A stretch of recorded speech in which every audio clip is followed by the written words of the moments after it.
My mother's palm cracked across my face before I had finished saying Ashley's name. My head snapped to the side, and for a second, all I could taste was the metallic sting where my teeth had caught the inside of my cheek. When I looked back, Ashley was standing beside the dining room doorway with tears running down her face.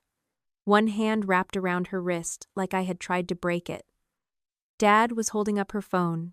"We saw the video, Megan. Stop lying." Nobody at the table moved. I took the phone from him, watched the clip once, then again. 14 seconds. It began with my hand already around Ashley's wrist and ended with her stumbling backward against the wall. No tablet, no argument, no reason for me to be touching her at all. I looked at the timestamp, then at my sister. "The video?" I asked. "Or the 14-second clip you chose to show them?" Before I tell you what happened next, I hope you're doing well wherever you're listening from, because that 14-second video ended up exposing a lot more than one lie between two sisters. Stay with me, because what I thought was a family argument turned into something that threatened my name, my career, and the business I had spent years helping build. And if you enjoy stories where the truth takes time but consequences eventually arrive, subscribe to the channel and stay with me to the end. This happened a few months ago, on a Friday night in April. I'm 38, and at the time, I was the operations director at Miller Home Renovations, the company my father had built in the Columbus suburbs more than 20 years earlier. My sister Ashley was 33 and ran sales. If you had asked anyone outside our family to describe us, they probably would have said Ashley was the people person, and I was the systems person. She could walk into a client's unfinished kitchen, listen to them talk for 10 minutes, and have them excited about a renovation they had been postponing for years. I was the person who had to make sure the price she quoted could actually build what she promised, that the subcontractors showed up, that the materials arrived, and that the project still made money when it was finished. That division had existed long before we worked together. Ashley was the daughter people noticed. I was the daughter people called when something went wrong. For a long time, I had considered that a compliment. Dad had invited us to dinner because he wanted to go over the following week's schedule afterward. Monday was important. Our accounting firm was beginning the annual job cost and work in progress review that fed into the paperwork for renewing the company's working capital line of credit. Dad handled the financing side. I handled operations. I had brought my company tablet because we had several remodels moving into expensive phases at the same time, and Dad wanted to make sure labor and material deliveries lined up before the review began. When I arrived at my parents' house that evening, Dad was standing near the side entrance staring at his phone and complaining about the security camera. He had moved it a few days earlier after a package and a small box of tools had gone missing from the covered side porch. The camera used to face mostly toward the driveway. Now it caught part of the entry hall too, and every time someone walked past, Dad's phone buzzed with another motion alert. He called it useless. Mom told him to stop checking it during dinner. I barely paid attention. It was the kind of ordinary complaint my father made about anything with an app attached to it.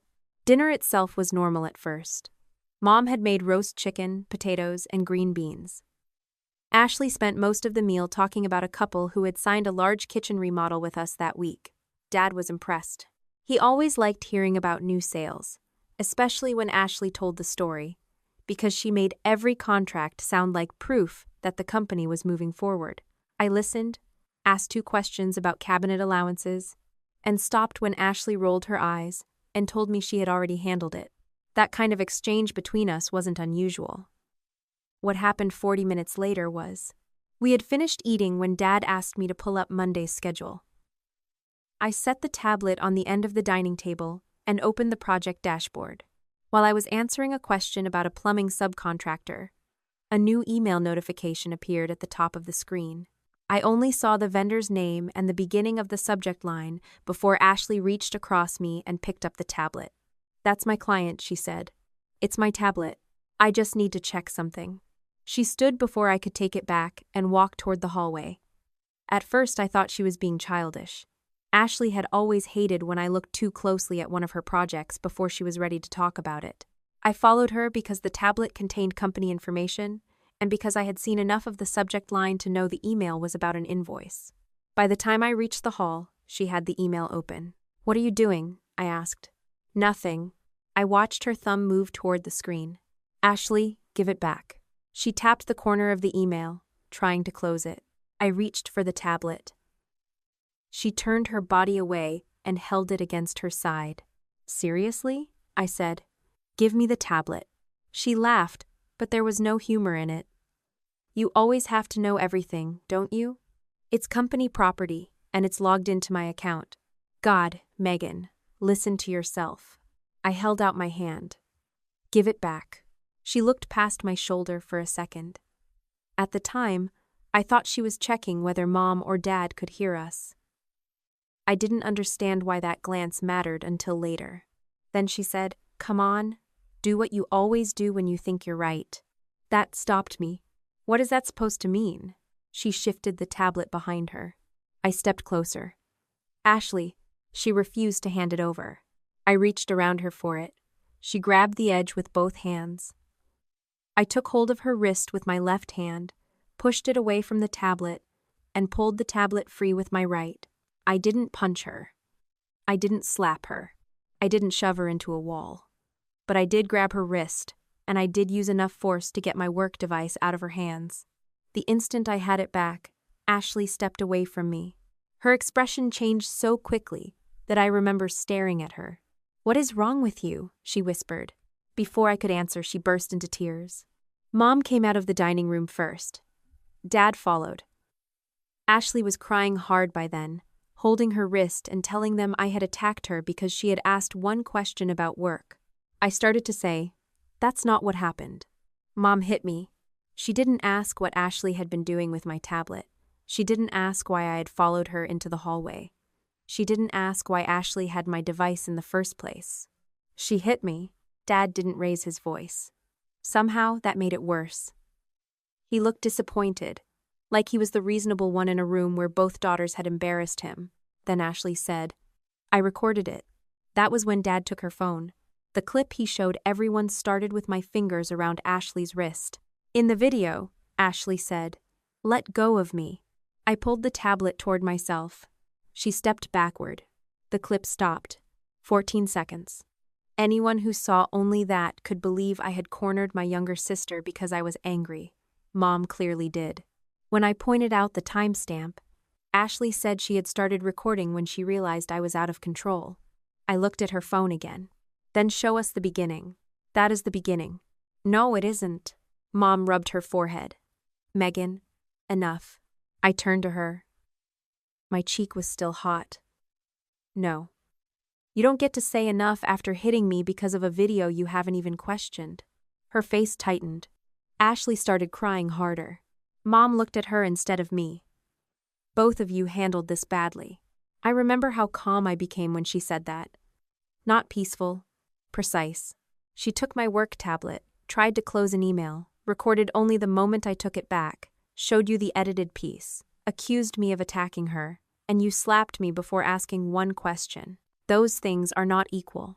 Mom said, "You still put your hands on your sister." I put my hand on her wrist because she was refusing to return my company tablet. You could have walked away. So could she? Dad stepped between us verbally before Mom could answer. "We're not doing this all night." I looked at Mom. "Are you going to apologize for hitting me?" Her eyes moved past me to Ashley. Ashley was sitting on the edge of a chair now, still holding her wrist. Mom said, "This isn't the time." That sentence hurt more than the slap. She already knew Ashley's clip was missing context. She already knew I was disputing it. She still considered Ashley's feelings more urgent than what she had just done to me. I was about to pick up my coat when Dad's phone vibrated on the side table. He glanced at it. Another motion alert. For a second, he just stared at the screen. Then he looked toward the hallway. Wait. Nobody said anything. Dad picked up his phone. The camera. Ashley's crying stopped for half a breath. Dad unlocked the security app. Because he had moved the camera earlier that week, it covered the far end of the hallway. The angle wasn't perfect. It didn't capture every detail, and there was no audio we needed to rely on. But it captured enough. We watched Ashley walk into the hallway carrying my tablet. We watched her stop. We watched her take her own phone out of her pocket. She set it against a decorative box on the narrow console table, tilted toward the place where I would be standing a few seconds later, and then picked up my tablet again. Mom's hand dropped from her mouth. Dad kept watching. The video showed me entering the hall. It showed Ashley turning her body away from me with the tablet. It showed her tapping the screen. It showed me holding out my hand. It showed her refusing to give the tablet back. It showed me reach for it. Then, and only then, it showed my hand close around her wrist. Nobody spoke when the clip ended. Ashley stood up. I was scared. I looked at her. You set your phone up before I even walked into the hallway. I knew you were going to come after me. You took my tablet. I was checking something. You were closing an email. I panicked. Dad exhaled slowly. Ashley, why did you edit the video? I didn't edit it. That's the part I saved. Why didn't you show us the rest? She looked at Mom. That was all I needed to see. Mom said. She shouldn't have shown us only that part. I waited. But Megan, you still grabbed her. There it was again. Not an apology. A way to move the line until Ashley was standing on the safer side of it. I picked up my tablet and checked the email. It was still there. Ashley had closed it, but hadn't deleted it. Dad held out his hand. Let me see. I didn't give him the tablet immediately. Before we move on, I said, I want something clear. Ashley accused me of attacking her with a clip she knew was missing the reason I touched her. That accusation was false. Ashley shook her head. I never said you beat me up. You said I attacked you. Because you did. No. You created a scene, prepared a camera for it, and removed the context afterward. Dad said my name, in that tired warning tone parents use when they want the person making the strongest point to stop because the truth is becoming inconvenient. I looked at him. I'm not yelling. I'm not threatening anyone. I'm telling you what your own camera just showed. He looked away first. Then he said something I hadn't expected. I don't want you at the office Monday. I stared at him. Mom immediately said, Robert? He raised a hand. Not as punishment. I want everyone cooled off before the review starts. I looked at Ashley. Is she staying home too? Dad hesitated. Ashley said, I have client calls. I almost laughed. Instead, I asked Dad. So she manufactures an accusation and keeps working. I prove it false and I'm the one removed. You're head of operations. I need you to act like it. I am. Megan. No. You're allowed to pause my employee access if that's what you're deciding as managing member. But don't pretend it's neutral. He looked surprised that I wasn't begging him to reconsider. I had 15% of the company. But Dad still controlled the business and day-to-day employment decisions. I knew the difference between being an owner and being the managing owner. If he wanted me out of the office for the weekend, fighting him in the hallway wouldn't help me. So I said, Fine, pause my access, put it in writing. Ashley looked at me sharply. Dad frowned. Why? Because if I'm not working, I don't want anyone later saying I approved something while I wasn't there. At the time, I said that because I was angry and careful. Later, I would be very glad I had. I left my parents' house without finishing the schedule review. My mother did not apologize. Ashley did not admit she had lied. Dad walked me to the door and said he would call me the next day. I told him not to call unless he was ready to talk about what had actually happened. When I got home, I did what I always did when something felt wrong. I wrote it down. I recorded the approximate time I arrived, when Dad asked for the tablet, when the email appeared, when Ashley took it, when Mom slapped me, when we watched Ashley's clip, and when we checked the security camera. Dad sent me the camera file after I asked for it, and I saved it with the rest of my personal notes. I didn't access the company system. I didn't try to get around Dad's instruction. I used only what had already been sent to me, or what I already had. Then I opened the vendor email. The sender was a supplier I had worked with for years. The message was short. They wanted to know why an invoice for materials they had delivered to one kitchen renovation was showing against a different project in the paperwork their office had received.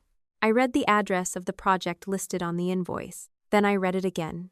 I knew that job. That vendor had never supplied materials there. At first, I assumed it was a coding mistake. Construction companies have messy paperwork. Invoices arrive late.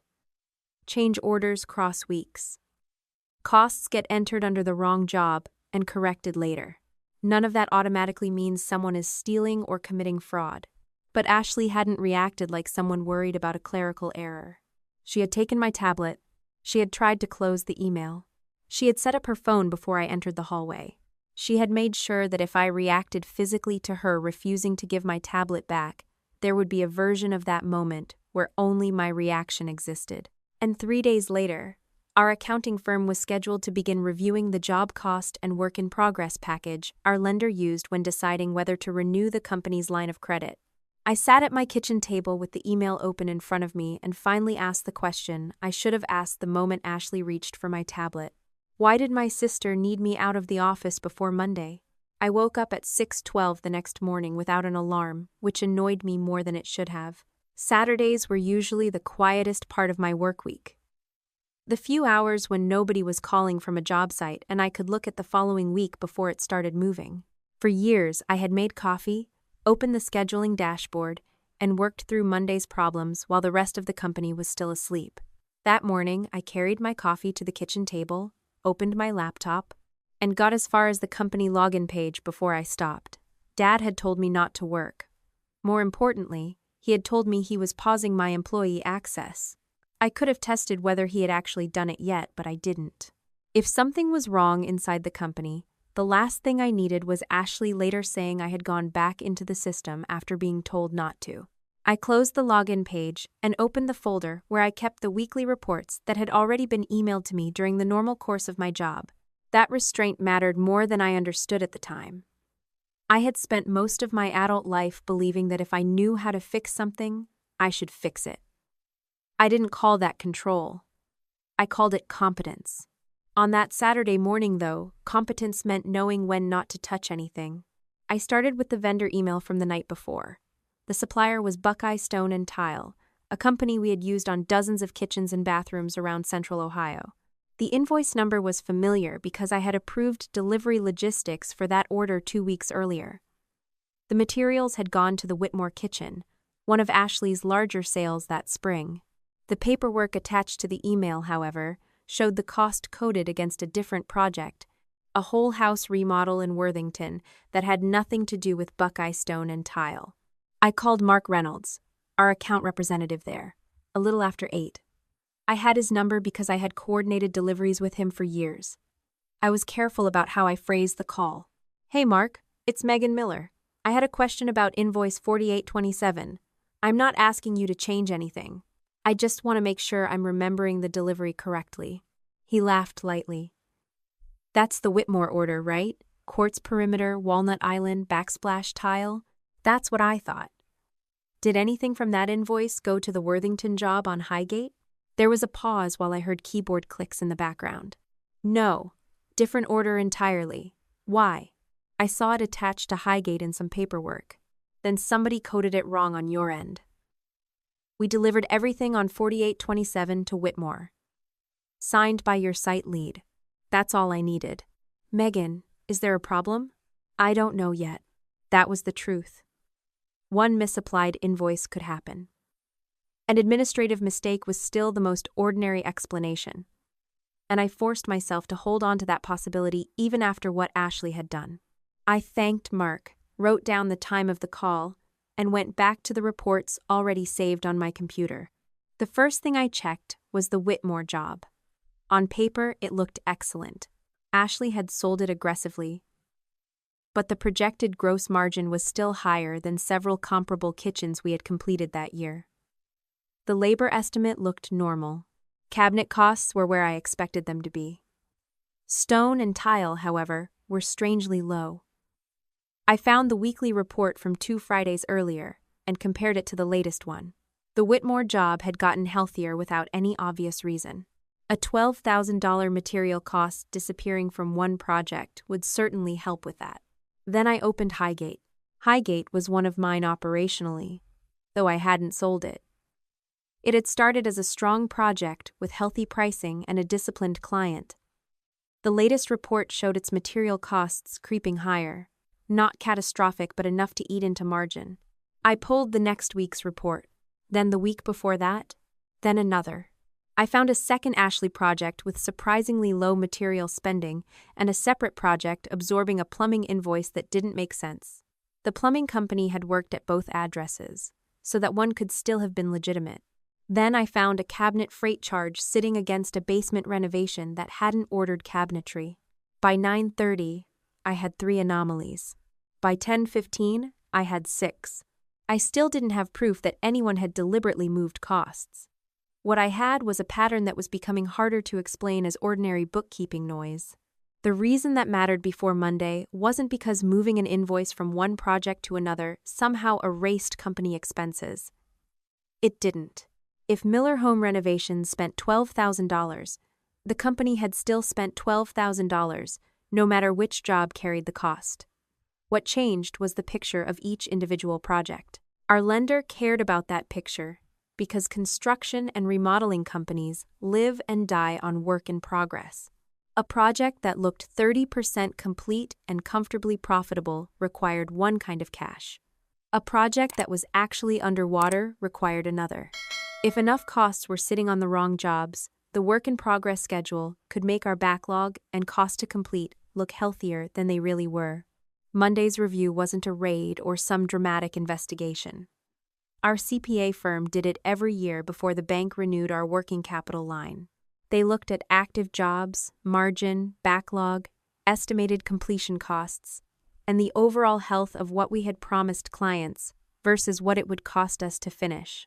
Dad handled the lender relationship, but I knew enough about operations to understand why bad project data mattered. I also knew enough not to jump from bad data to fraud, so I kept looking. One of the reports had a notes section showing a cost adjustment under Denise Parker's user ID. Then another did. Denise had been our bookkeeper for years. She was 52, methodical to the point that she stapled fuel receipts in chronological order before scanning them, and one of the few people in the office who had no patience for Ashley's charm. Denise and I weren't close friends, but I trusted her professionally. She was the person who would email me at 6:40 in the morning because a subcontractor's tax form was missing one digit. The more reports I opened, the more often her username appeared. That made me uncomfortable, but it didn't make sense yet. I knew our accounting workflow well enough to understand the limitation. Denise entered and recoded things because that was literally part of her job. Her name on a transaction didn't automatically mean she had invented the instruction. She could have been correcting what someone else told her to correct. She could have been cleaning up an error. Or she could have been doing something she shouldn't. I wrote her name in my notes and kept going. Around 11, I found myself staring at one of the old project reports and thinking about something completely unrelated. It was the first week Ashley had joined the company full-time, years earlier. She had been excited and nervous in a way I rarely saw from her. She was good with people almost immediately, but she didn't understand estimating yet. She had sold a small bathroom remodel with an allowance that barely covered the vanity, never mind the fixtures the client expected. I caught it before the contract was signed. She had been embarrassed, and instead of reporting it to Dad, I sat with her at the conference table and showed her how to rebuild the estimate. At the end of that afternoon, I had handed her one of the gray mechanical pencils I always carried. "What's this for?" she asked. "So you remember to use one before you promise people things." She threw an eraser at me. I laughed and said, "Don't sell anything we can't build." She tucked the pencil behind her ear and said, "Fine, Mom." Back then, there had been no bitterness in it. For several years after that, Ashley actually kept the pencil in the cup on her desk. Sometimes she'd wave it at me when I challenged an estimate and say, "See?" I learned. That memory bothered me because it reminded me of something I didn't want to admit while I was angry. Ashley and I had not always been enemies. She had come to me for help because she trusted me. I had helped because I loved her. Whatever had happened inside the company had not begun with two sisters plotting against each other from childhood. Something had changed, gradually enough that I hadn't noticed where trust ended and expectation began. My phone buzzed just before noon. The message was from Caleb Morris, one of our younger project coordinators. I had hired him 2 years earlier, straight out of a construction management program, and spent more hours than I could count teaching him how to spot a schedule problem before it became a client problem. His message read, "Are you okay?" I stared at it for a moment before answering. "I'm fine. Why?" He took nearly 5 minutes to respond.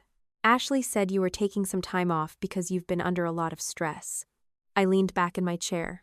"Did she say anything else?" Another pause. "Not really. Just that Friday got bad, and Mr. Miller thought you needed a few days." That was clever. Ashley hadn't told the staff I was violent. She hadn't said I had attacked her. She didn't need to. She had taken a true fact, that Dad had told me not to come in, and wrapped it in language that encouraged everyone else to invent the reason. I typed, "Dad asked me to stay out of the office while he handles a family issue. I'm fine. Please keep project questions with Robert until he says otherwise." I almost added that Ashley had manipulated a video. I deleted the sentence before sending. I wanted to defend myself. I also knew how quickly an office could split into camps when family drama entered a family business. If I started sending explanations to employees, Ashley could say I was trying to recruit people to my side. So I gave Caleb only what he needed to know. He replied, "Got it. Sorry. I wasn't sure what was happening." That should have been the end of it, but later that afternoon, another employee sent me a shorter message asking if I needed anything. No details, no accusation. Just enough to tell me Ashley's version had traveled. For the first time since the dinner, I understood that the 14-second clip had already done damage even after the full camera footage contradicted it. People didn't need to see the video to absorb the story around it. If they heard Megan was suddenly out of the office after a bad Friday, they filled in the blank. I went back to the reports, partly because numbers felt cleaner than rumors. Around 2, I found another strange item. A large subcontractor labor cost had moved from an Ashley project to a commercial-style home office build-out we had finished months earlier. That wasn't impossible if it had been a late invoice, but the timing made no sense. I found the entry date, Denise's account again. I searched the reports for her user ID. The pattern became impossible to ignore. Not every change involved Ashley's projects, but enough did that I started building a table on paper. Project name, original margin, later margin, unusual cost, date of adjustment, user attached to the change. Whitmore, Kessler Kitchen, Dawson Primary Suite. 3 of Ashley's biggest sales from the last 6 months appeared on the list. I checked one of the older weekly reports and saw that Whitmore had originally been projected several points lower than the latest report showed. Costs had migrated away from it over time, not all at once. That was when the question shifted in my mind. Maybe Ashley had seen the vendor email Friday night and panicked because it exposed one of those changes. But Ashley wasn't a bookkeeper. She couldn't simply move expenses around in our accounting system under her own sales access. Denise could. Linda could direct administrative corrections. Dad had broad authority, and I had always assumed that if something important changed in the job cost structure, someone would eventually tell me because operations depended on accurate numbers. That assumption suddenly felt very naive. I tried Denise again. No answer. I sent a simple text. "Denise, it's Megan. I have a question about some job cost adjustments in reports I already received. Call me when you can." Nothing came back. By late afternoon, I had been sitting at the kitchen table, so long my coffee had gone cold twice. I made myself stop. I went for a walk, came home, made dinner, and failed to eat much of it because my mind kept returning to the same facts. Ashley had tried to stop me from reading one invoice. Several of her projects looked healthier than they should have. Costs had shifted into unrelated jobs. Denise's username sat on many of the changes, and Dad had just removed me from the office exactly when the CPA review was about to begin. I still didn't know whether those facts connected the way they appeared to. What I did know was that there was one thing I could not afford to do: decide the answer first and force the evidence to fit it. That was harder for me than I like admitting. I was good at patterns, I had built a career around seeing where 5 separate problems came from one underlying cause. Usually that ability saved time and money. But if I wasn't careful, confidence could turn into certainty before certainty was earned. So I wrote 3 headings at the top of a fresh page. What I know, what I suspect, what I cannot prove.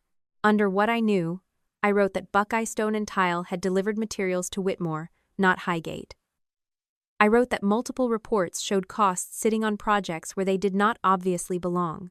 I wrote that Ashley had tried to close the vendor email and had manufactured a misleading video after taking my tablet. Under what I suspected, I wrote that someone had been shifting costs to improve the apparent margins of Ashley's jobs. Under what I could not prove, I wrote Denise's name. Then I circled it. I wanted to call Dad and tell him everything. The old version of me I would have sent him the spreadsheet, explained the pattern, and probably spent the rest of the weekend rebuilding 6 months of job costs before Monday, so he wouldn't have to walk into the review unprepared. Instead, I did nothing. Not because I didn't care about the company. Because I had finally begun to understand that rushing in to repair the problem before I understood who created it could destroy the very evidence I needed. Sunday morning, Ashley texted me for the first time since the dinner. "Are you seriously going through company reports from home?" I read the message twice. I hadn't told her what I was doing. I answered, "I'm reviewing files that were already sent to me as part of my job before Dad paused my access." Her reply came immediately. "Dad told you to stay away from work." I typed, "Then you should have nothing to worry about." 3 dots appeared, disappeared, then appeared again. She never sent another message. I saved the exchange. By Sunday afternoon, Denise still hadn't called me back. I checked the reports one more time and found her username attached to a cluster of adjustments made over a period of several weeks. It was enough that I finally let myself consider the possibility I had been resisting. Maybe Ashley hadn't known how to move the costs herself because she didn't have to. Maybe someone inside the accounting workflow had been doing it for her.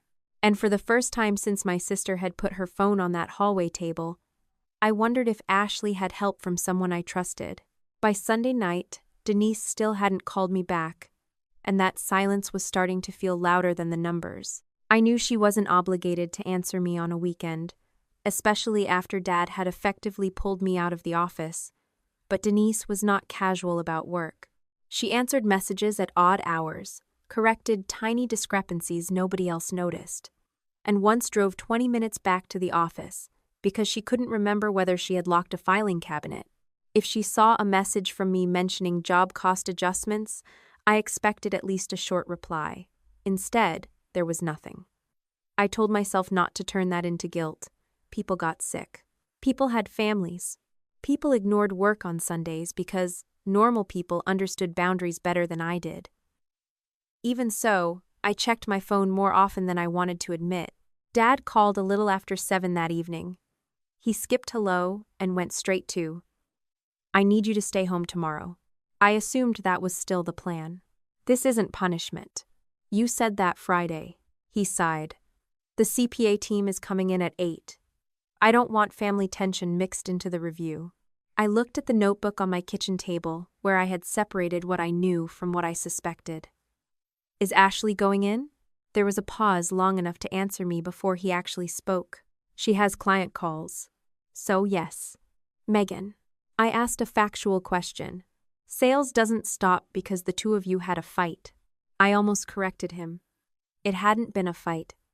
Ashley had staged a partial recording, accused me of attacking her, and watched Mom slap me over it. But I'd learned something over the previous 48 hours. If Dad could reduce that sequence to a fight, repeating the facts louder wasn't going to make him more honest about what he was doing. "Fine," I said. "Then let's be clear about tomorrow. I'm not entering the office. I'm not logging into company systems. I'm not approving anything. If someone needs information from me about work I actually did, they can ask. That's reasonable. And if Ashley tells anyone I'm out because I'm unstable, that's not reasonable." His voice changed slightly. "What are you talking about?" Caleb texted me. "What did Ashley say?" "That I've been under a lot of stress and you thought I needed a few days." Dad went quiet. I let him sit with it. Finally, he said, I'll handle it. How? I said I'll handle it. That answer used to satisfy me. Dad was the owner. He liked decisions to end with him. For years, if he said he would handle something, I moved on because I trusted that the problem was no longer mine. That weekend, I was beginning to understand that I'll handle it could also mean I don't want you asking what I plan to do. Before we hung up, I said, "One more thing. Has Denise confirmed she'll be there tomorrow? Linda talked to her Friday." "That's not what I asked." Another pause. "She hasn't answered me today either." That unsettled me more than I expected. "Did she call out?" "No. Not yet." "Then call her tonight. I know how to run my company." I almost said, "Then start." Instead, I said goodnight. Monday morning was the first workday in years when I woke up and had nowhere I was allowed to be. That feeling was stranger than anger. My body went through the routine anyway. Shower. Coffee. Hair pulled back. I put on black trousers and a blouse before I caught myself in the bedroom mirror and laughed once under my breath. I changed into jeans. There was no reason to dress for a meeting I wasn't attending.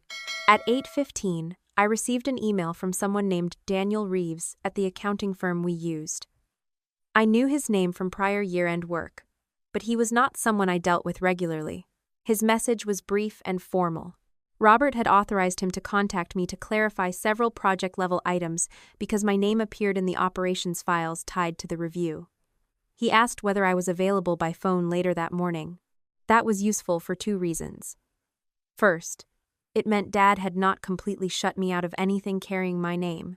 Second, it gave me a legitimate way to answer questions without stepping back into the company, as if Friday had never happened. I replied that I was available. Daniel called at 10. His tone was neutral, which I appreciated. He didn't ask about the family incident. He didn't tell me what the firm had found. He asked specific operational questions.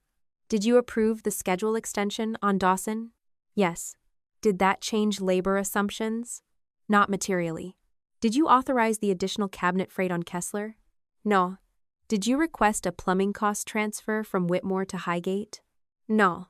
There was a short pause after that. I didn't fill it.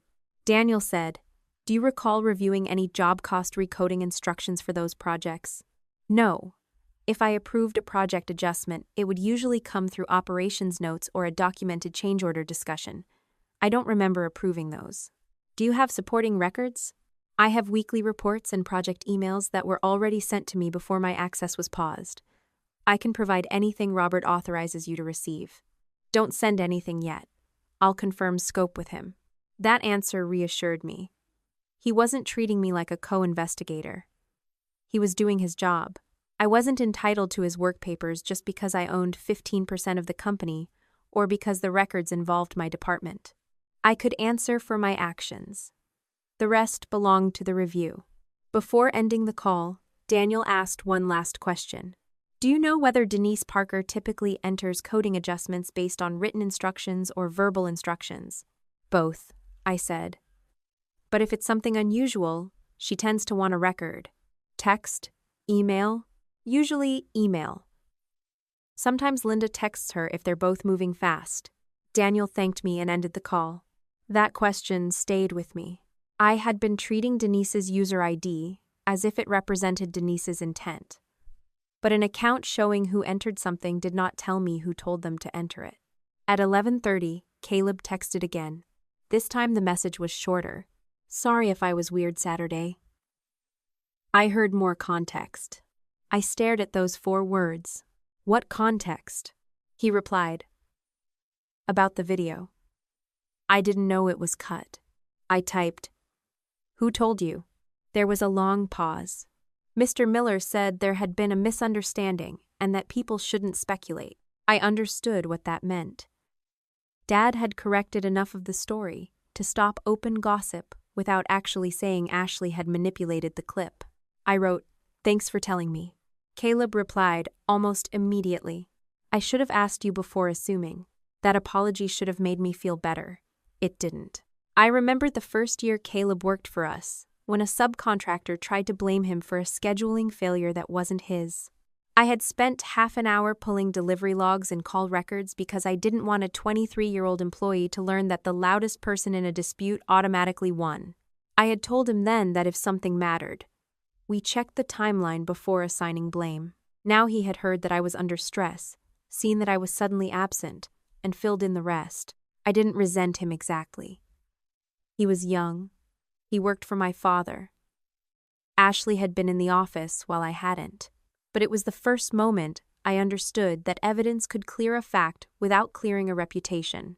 The people at Friday dinner had seen the full camera footage. Most of the office hadn't. They only knew I disappeared on Monday. I put my phone down and went outside. It had rained earlier, and the neighborhood smelled like wet pavement and mulch. I walked longer than I planned to because I needed something physical to do that wasn't opening another spreadsheet. By the time I came back, there was a voicemail from Dad. Denise called out sick. She says she'll be in tomorrow. I listened twice. Then I called him.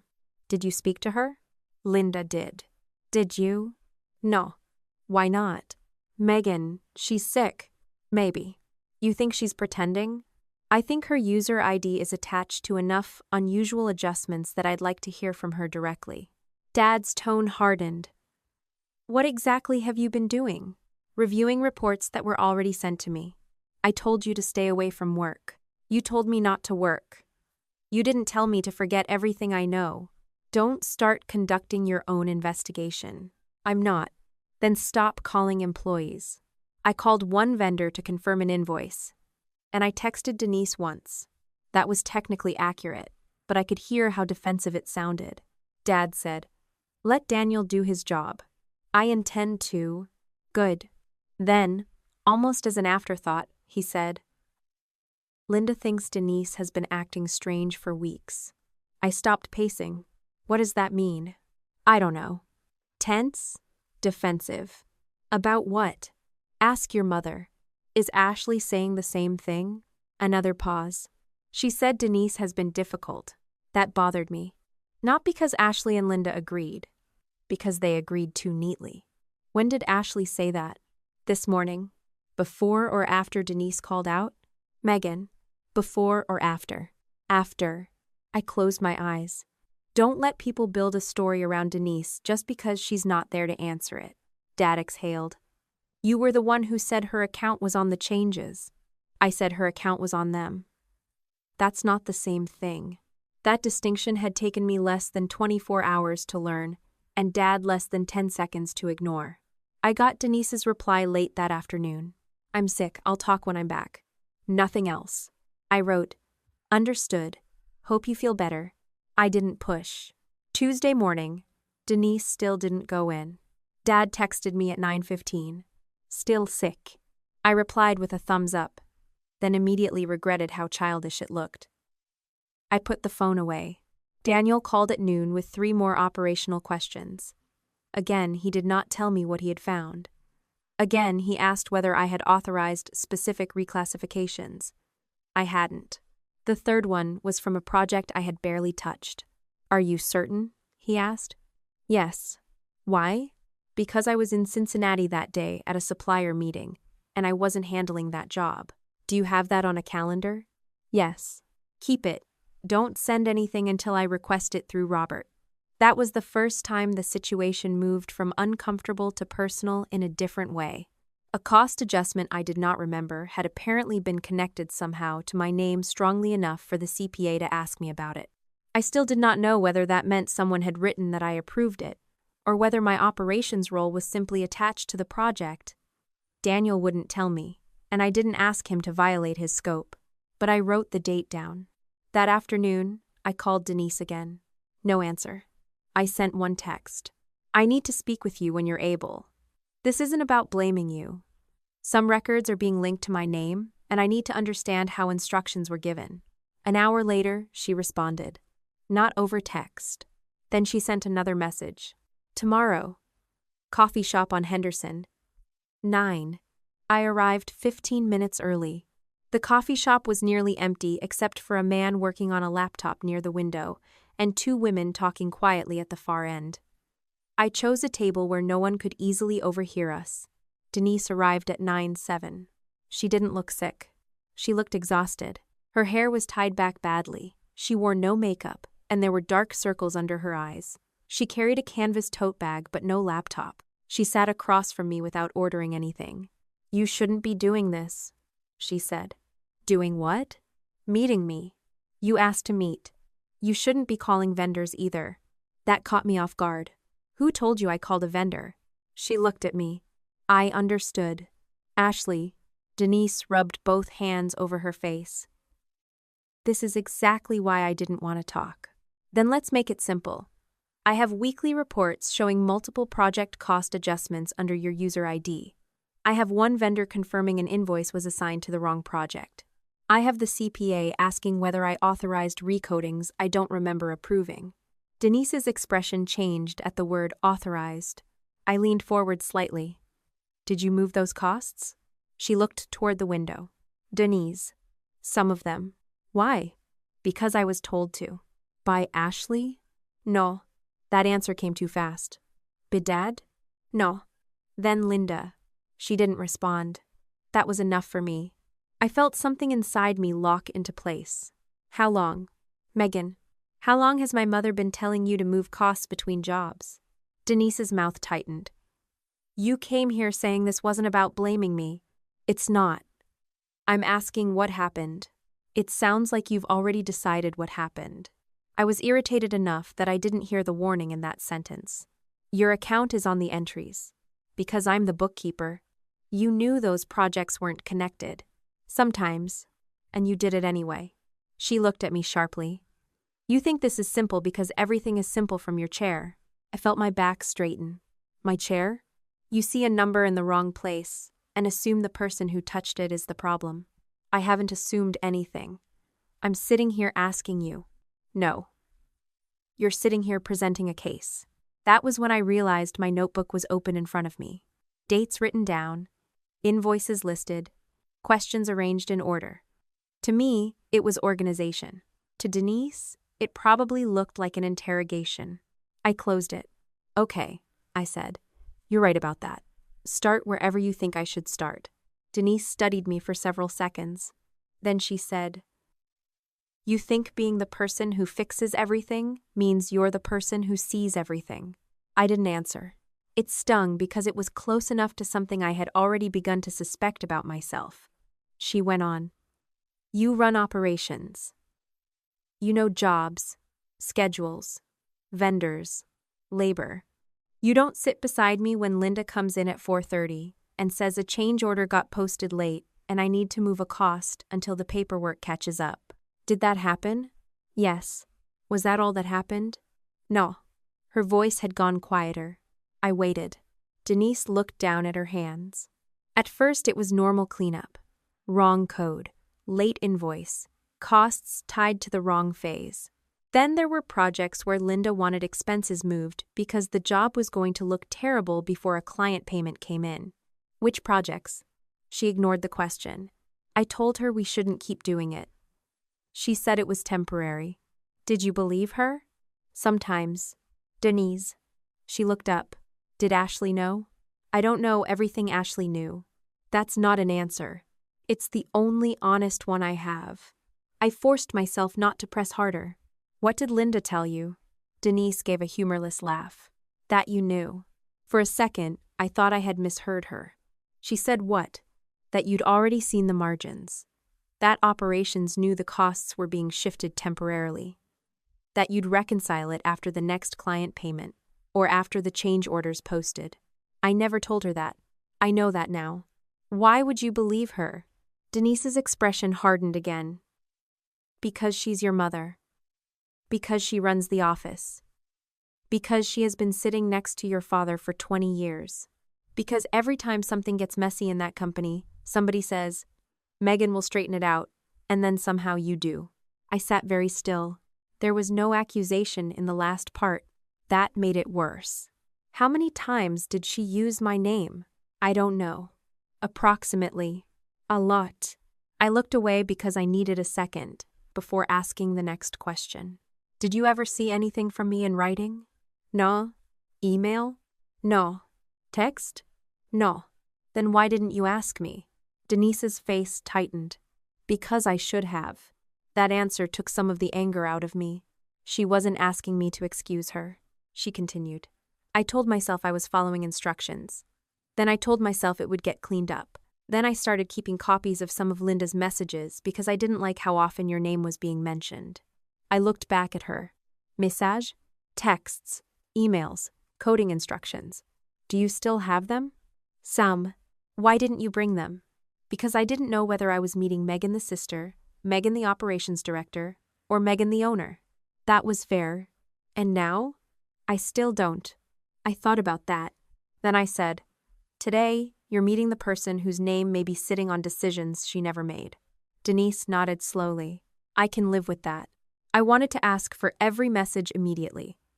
I wanted dates, screenshots, explanations, names. Instead, I stopped myself. Don't send me anything yet, I said. If those records matter, they should go through the CPA and Dad's authorization so nobody can say I collected or altered them privately. For the first time that morning, Denise looked relieved. Good. One more question. She waited. Did you make every adjustment showing under your user ID? No. That answer landed differently than the rest. What do you mean? I made a lot of them. Not all. Did someone use your login? I don't know. Did Linda have access? Sometimes she'd sit at my desk if I was standing there. But I don't know who did what after the fact. Did Ashley? Denise hesitated. I never gave Ashley my password. That's not what I asked. I know. She looked toward the counter, then back at me. I don't know enough to accuse her. Neither did I. That mattered. I thanked Denise for meeting me and told her she should contact Daniel directly. She said she would think about it. I told her Dad had authorized the CPA to review the records and that hiding now would only make her position worse. Before we left, Denise stopped beside the table. You're going to go after your mother now? It wasn't a question. I'm going to ask her what she told you. Those are not always the same thing with you. I frowned. She gave me a tired look. You ask questions like you already know the answer. I wanted to defend myself. Instead, I said, I'm working on that. She nodded once and walked out. I stayed in the coffee shop another 10 minutes without touching the coffee I had bought.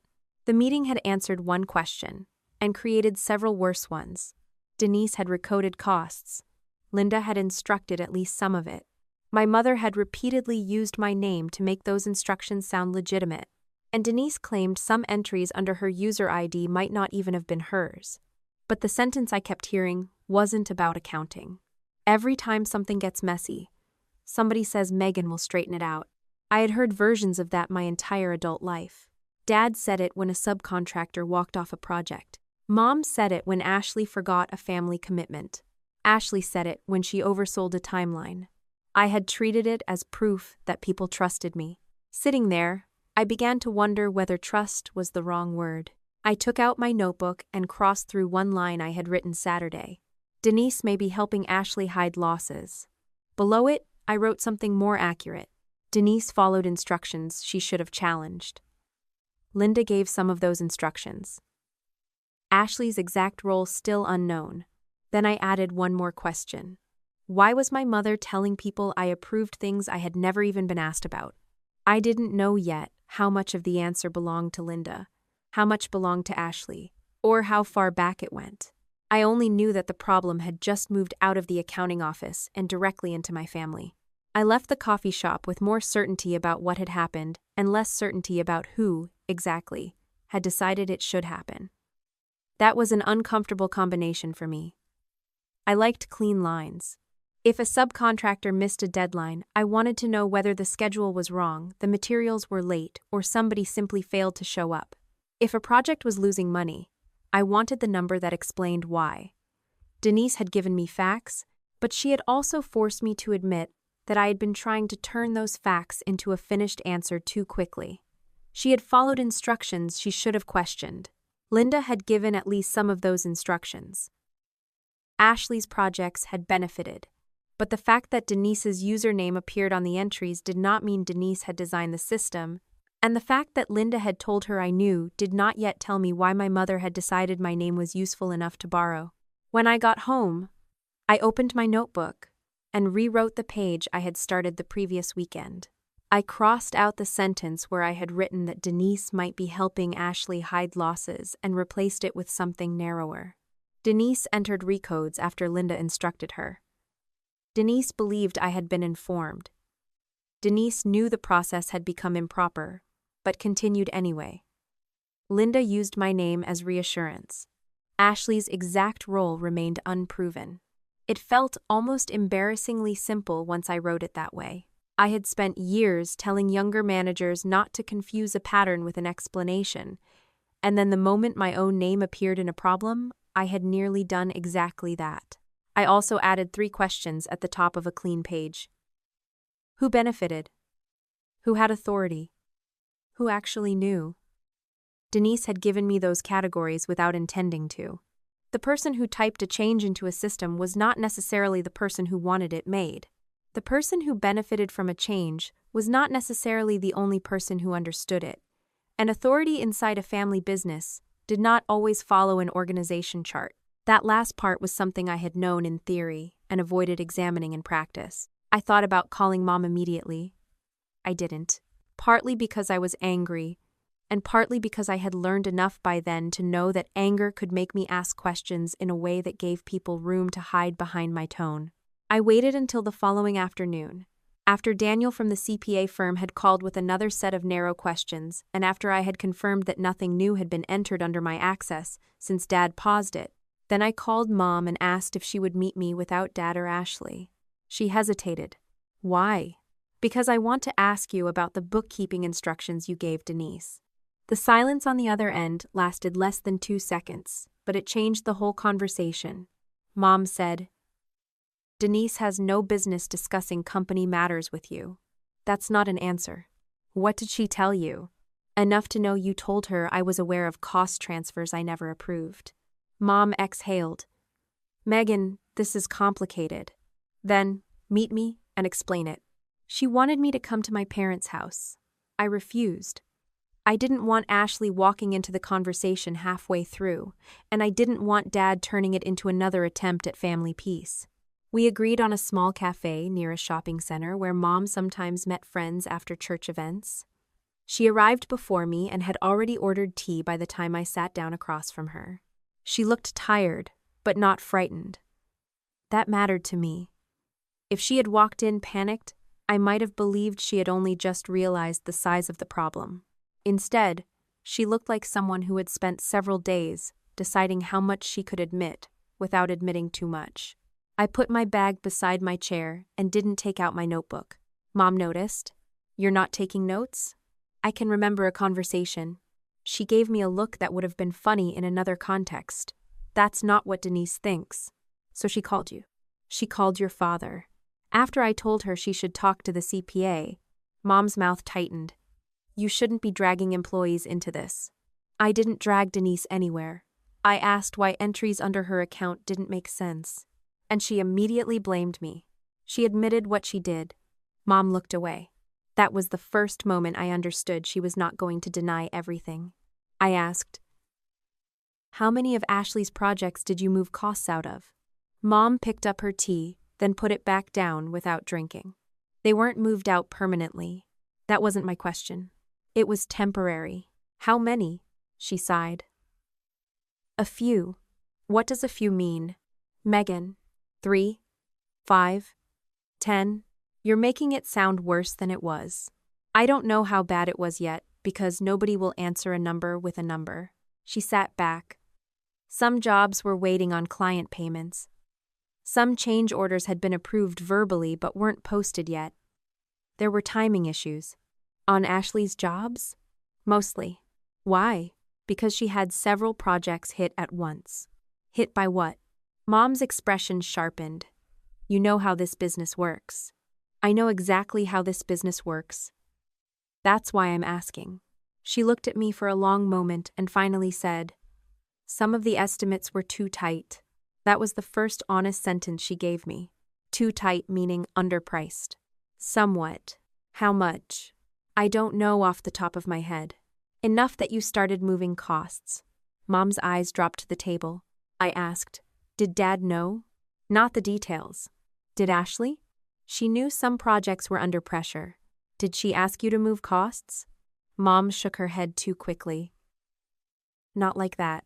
The wording caught me. Not like what? Not the way you're making it sound. I'm not making it sound like anything. I'm asking whether Ashley came to you because her jobs looked bad. Mom rubbed the edge of her napkin between her fingers. She was upset. I almost laughed, but I didn't. That's your explanation? No. I'm telling you what happened. She came to me because she thought Dad was going to blame her for everything. She had 2 clients holding back payments, a cabinet delay that created extra labor, and one estimate that should have been higher. She was overwhelmed. And your solution was to move expenses. My solution was to keep the company from overreacting before the numbers settled. Whose company? She frowned. Don't do that. Do what? Turn every sentence into a trap. That landed harder than I expected because Denise had said something similar. I could have defended myself. Instead, I slowed down. Fine, I said. Tell me in your own words. Mom looked relieved. Some of Ashley's jobs were going to show ugly margins for a few weeks. I knew some of those costs would balance out once change orders posted and client payments came in. So I told Denise to move a few things temporarily so the reports didn't make everything look worse than it really was. Did they get moved back? Some. All? She didn't answer. I nodded once. Did you tell Denise I had approved those moves? I told her you knew the projects were under pressure. That's not the same thing. I knew you'd understand. There it was. I felt something colder than anger settle in. Understand what? That sometimes you have to buy time. I understand buying time. I don't understand using my name to make Denise think I approve something I didn't know about. Mom's voice became defensive. I never forged your signature. I didn't say you did. You keep saying you were used. Because I was. She shook her head. You were going to see the numbers eventually. You would have fixed the reporting. That's what you do. I stared at her. That sentence opened a door in my memory I hadn't expected to walk through. Years earlier, before Ashley had joined the company full-time, one of our largest subcontractors had abandoned a renovation halfway through the framing phase. The client was furious. The schedule was wrecked. Dad had spent 2 days bouncing between anger and denial, while I called every contractor I knew, rebuilt the sequence, found a replacement crew, negotiated with the supplier, and got the project moving again. I had barely slept for 3 nights. When it was finally stabilized, Dad stood beside my desk with a paper cup of coffee and said, I don't know what we'd do without you. I remembered how proud that made me. I had carried that sentence for years, like proof that I mattered. Sitting across from Mom, I heard it differently. I asked, Do you know what Dad used to say whenever something went wrong? She looked confused. He'd say he didn't know what the company would do without me. Because it's true. I used to think that meant I had influence. You do. No, it means I'm useful. Mom frowned. You're splitting hairs. No, I'm finally not.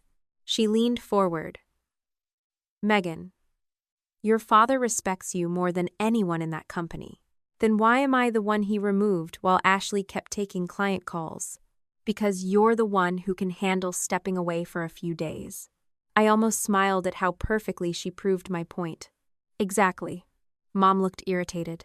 What do you want me to say? I want you to explain why being able to handle something always becomes the reason I should handle more of it. Because you're strong, and Ashley isn't? That's not what I said. It's what you keep saying without saying it. Mom's expression softened in a way that might once have worked on me. Ashley gets overwhelmed. You know that. So when she gets overwhelmed, you move costs between projects. That's not fair. When she gets overwhelmed, Dad keeps her at work and sends me home. This is not about favoritism. When she gets overwhelmed, you tell Denise I know about things I don't know about. Mom's eyes hardened again. You have always been able to take care of yourself. I felt my hands tighten under the table. Do you hear yourself? I mean you're capable. No. You mean you don't feel guilty giving me less because you assume I'll survive it. She went very still. I didn't raise my voice. When I was standing in your dining room Friday night, Ashley had staged a clip to make me look violent. Your own camera showed it. I asked you to apologize for hitting me. You looked at her crying and told me it wasn't the time. Mom looked away. You had the truth, I said. You still chose her comfort over what you had done to me. She was hysterical. And I wasn't. You were angry. I had just been slapped. See?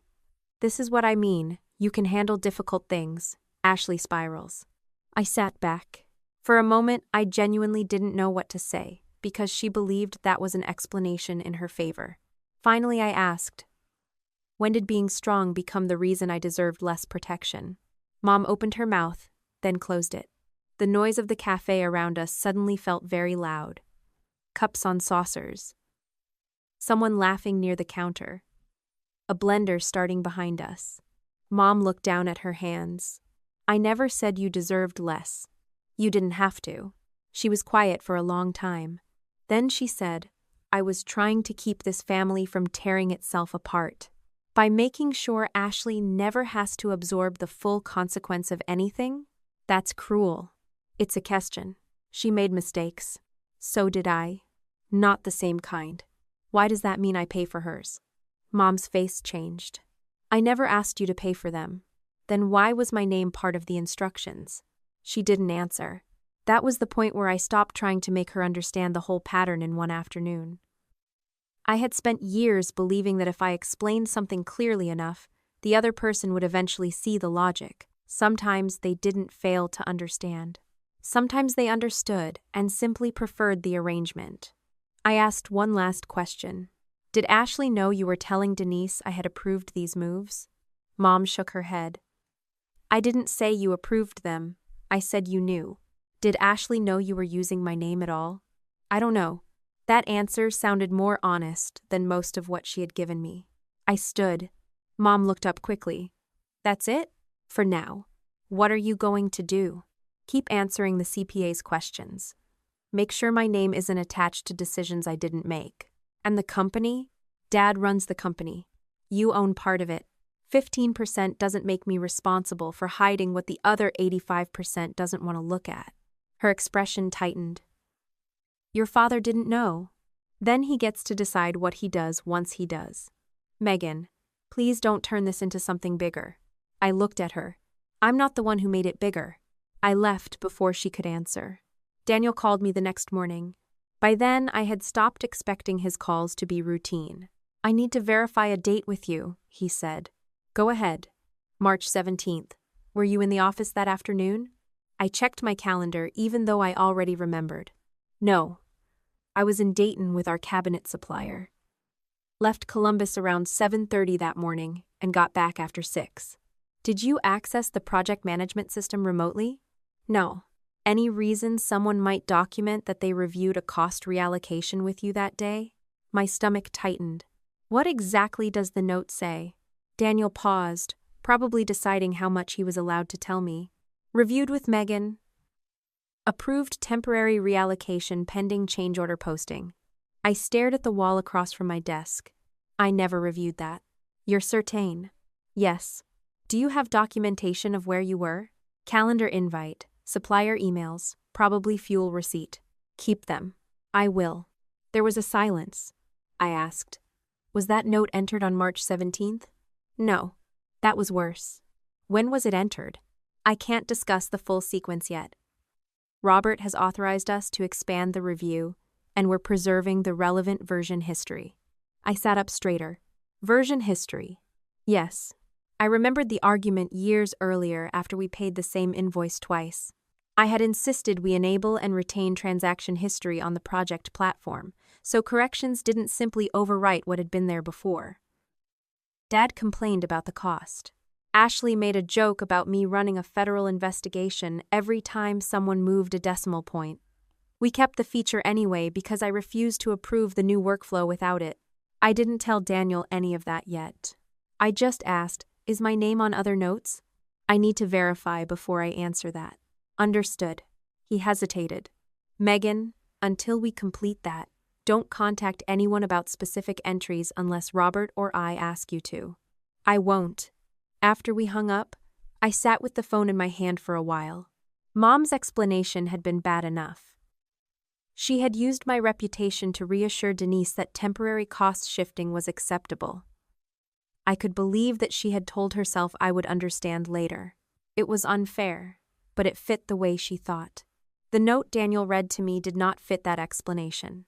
There was a difference between saying Megan knows the projects are messy and writing a record that said Megan reviewed and approved a specific reallocation.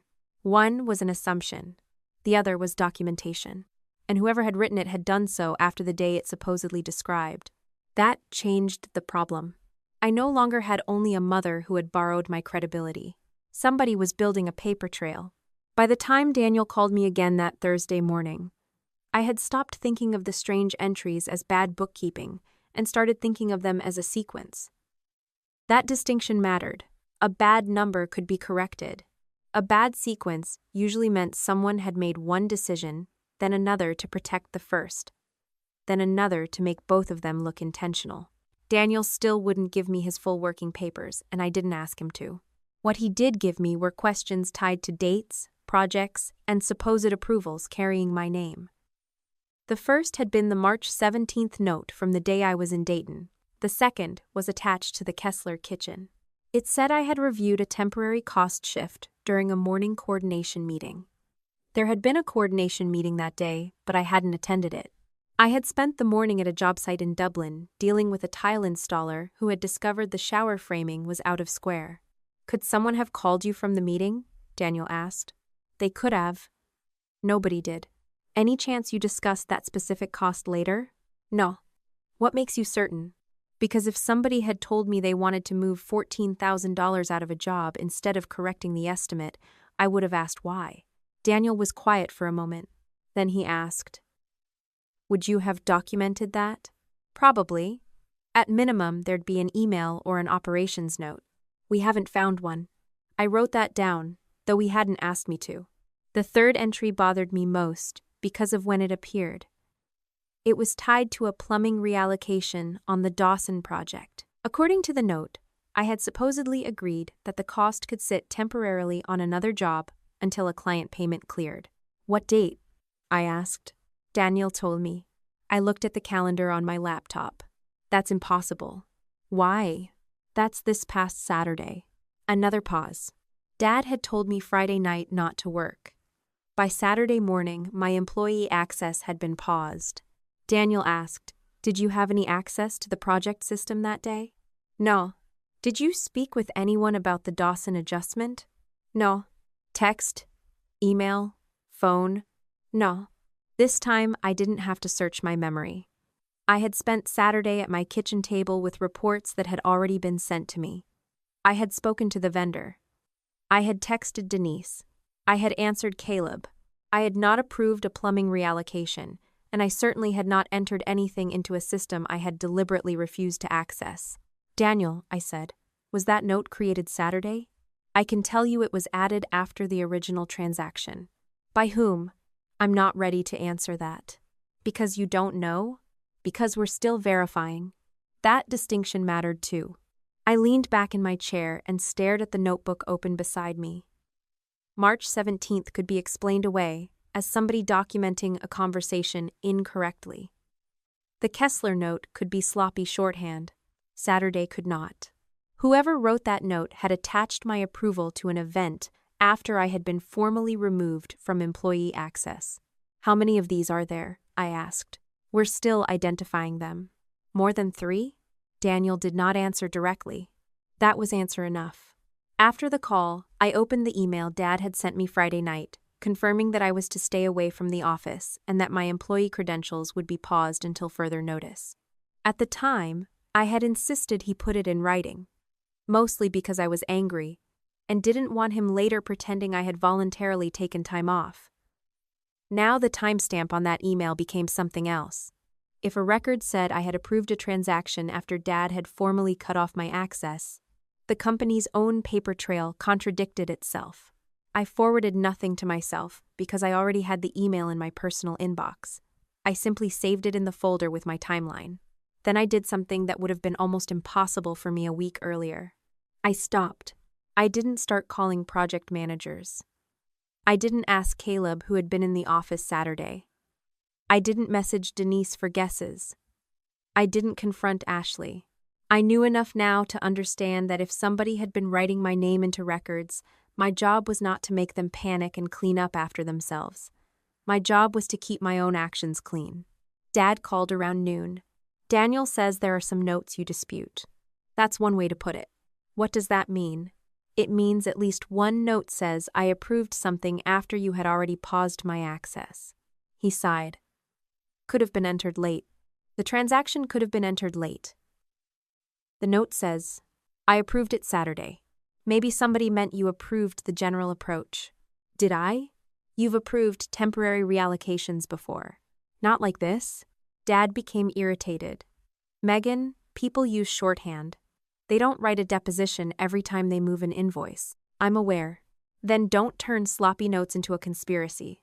I haven't. It sounds like you have. I stood and walked to the window because sitting still made it harder not to snap at him. I'm asking the CPA to verify whether the notes were part of the original entry or added later. He already told you they were added later? Some were. Dad went quiet. I could hear office noise behind him. Phones. Someone laughing.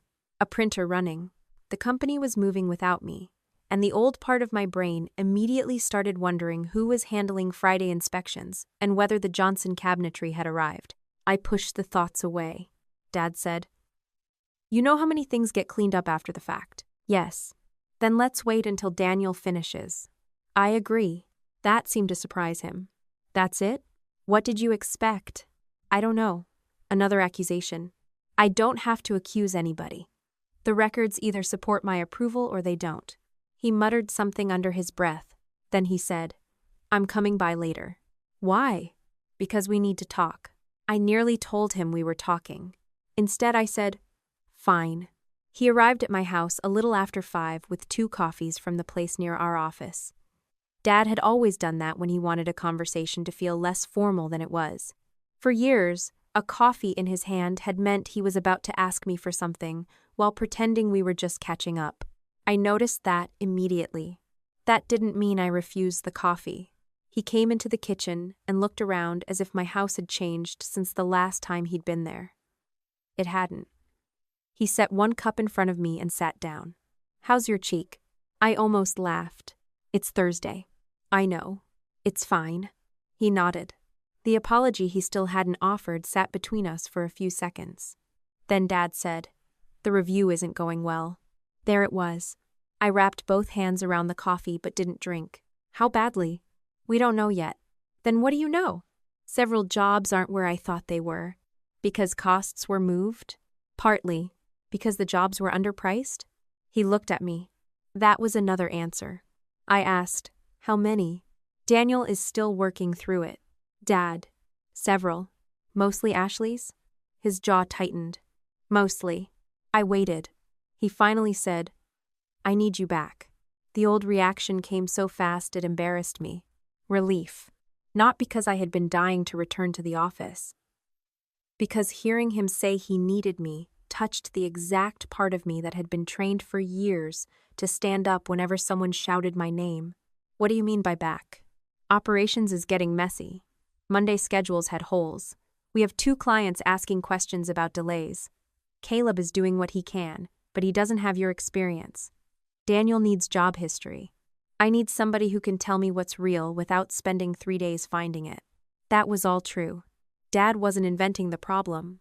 An 18-person remodeling company could function without me, but not gracefully with 3 days' notice, while the owner was buried in accounting questions and the sales lead was part of the problem.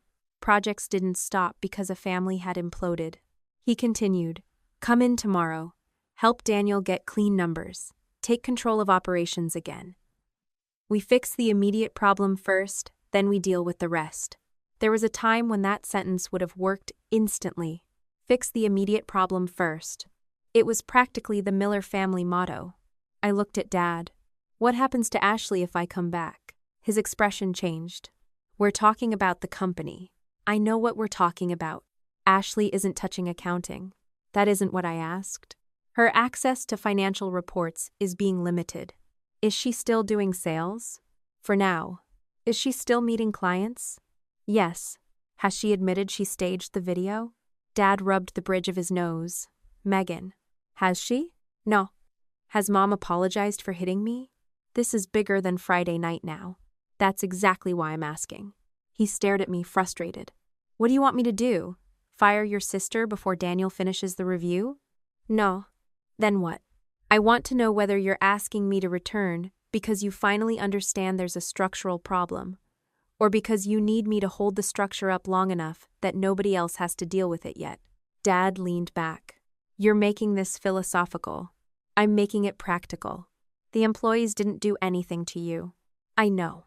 The clients didn't do anything to you. I know. Then why punish them? That one was better. Dad knew me. He knew I cared about unfinished jobs, crews who needed hours, clients who had torn kitchens apart and expected us to put them back together. He didn't have to threaten me with family loyalty. Professional responsibility worked better. I took a sip of coffee to give myself time.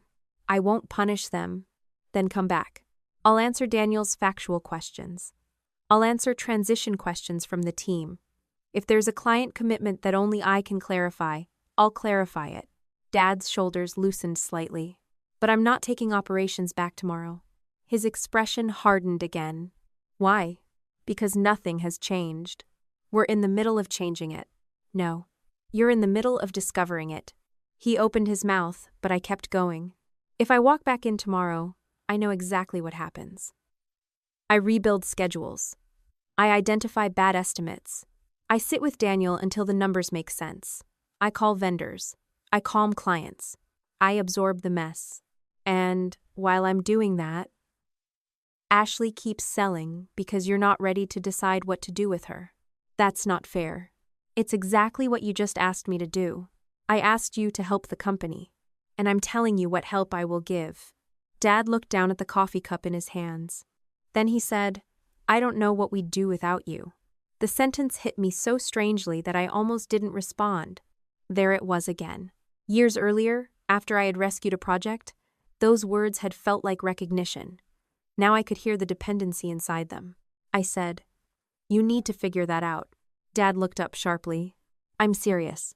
You're really going to sit at home while the business your family built struggles? I own 15% of that business. I have every reason to want it healthy. Then, act like an owner. I am. An owner doesn't fix bad controls by pretending the person who caused the problem can stay untouched, as long as somebody competent cleans up behind her. We don't know what Ashley caused. Then wait until you do. Dad shook his head. You sound like you want her to be guilty. No. I want you to stop needing me to prove she isn't. That landed. He looked away. For the first time since he arrived, neither of us spoke for a while. Finally, he said, What are you willing to do? Answer questions about my work. Verify schedules and project history. Tell Caleb or whoever you assign where critical information is. If a client emergency depends on something only I know, I'll give you the answer. And after that, you hire or designate someone to run operations until this is resolved. That's ridiculous. No. It's expensive. We don't have time to bring someone in. Then give Caleb temporary authority with limits and support him. He's not ready. Then you support him. Dad looked offended, which told me more than his words would have. For years, the company had treated my availability as cheaper than building redundancy. That had been convenient for everybody, including me. I liked being the one who knew where everything was. I liked being the person people couldn't easily replace. I had called it responsibility, but part of it had been pride. Now that same pride was offering me an easy path back into the center of everything. I didn't take it. Dad finished half his coffee and stood. I hope you don't regret this. Helping within boundaries? Walking away when people need you. I looked at him. I'm not walking away. I'm just not taking everything with me. He left without hugging me. That hurt. It also didn't change my decision. Daniel called the next morning. This time his voice was different. Still professional, but more focused. We've confirmed the system retained version history on the relevant project notes. I sat straighter. Good. Do you remember why that feature was enabled? I did. Years earlier, we had paid the same supplier invoice twice after one employee corrected a coding error, and the original record became difficult to reconstruct. I had spent hours comparing bank records and email confirmations before finding the duplicate. After that, I insisted we use the platform's version retention function instead of allowing changes to overwrite prior notes cleanly. Dad had complained about the subscription tier. Ashley had laughed and said, "Megan thinks we're the FBI now." I had told her I didn't care what she called it as long as we could see what changed after somebody changed it. Daniel said, "Robert confirmed you pushed for it." I did. Good decision. I almost smiled. What does it show? We're still reconstructing. You said the original entries didn't contain the approval language. Correct. How much later was it added? It varies. Days? Sometimes. Weeks? In at least one case. I felt a cold pressure build behind my ribs. Daniel, was the Saturday note created Saturday? Or was it created later and dated as if it described Saturday? It was created Saturday. Under whose account? He paused. I can't give you a definitive attribution yet. Because of shared access? Partly. We have the named user, session information, and device metadata. I'm having the platform logs preserved before we draw conclusions. That was exactly what I wanted him to say, even though I hated hearing it. I asked, "Does the original transaction say anything about me?" "No." "Does the original transaction say I approved it?" "No." "And the later note does?" "Yes." I looked at the calendar. Then somebody added my approval after the fact. That's what the record currently indicates. I wrote the sentence down word for word. Daniel continued, "We're seeing the same pattern in more than one project. An original cost entry or reclassification, followed later by explanatory language that wasn't there when the transaction was first recorded. All using my name? Not all. That caught me. What do you mean?" "I mean, I don't want you assuming the pattern is identical across every project." "Understood. Robert has authorized us to expand the engagement. We're doing a targeted reconciliation and preserving the relevant audit history. I may need more dates from you. Ask whatever you need. I also need you not to contact Ashley about these notes yet. I wasn't planning to." Good.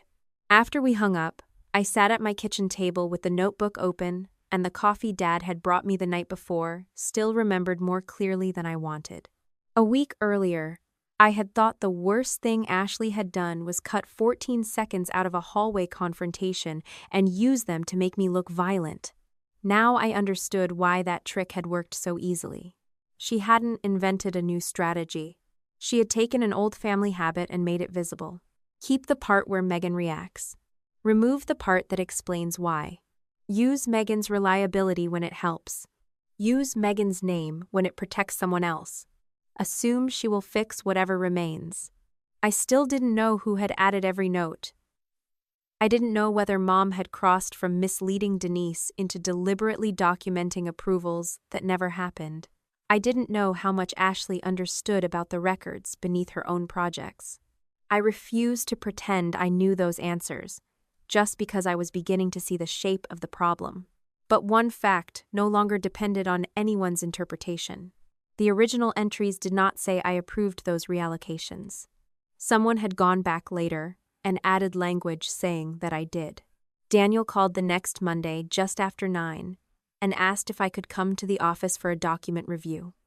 He made it clear before I agreed that I would not be resuming my operations role. Robert had authorized my presence because several disputed project notes carried my name, and Daniel wanted me available to identify what I had and had not actually discussed.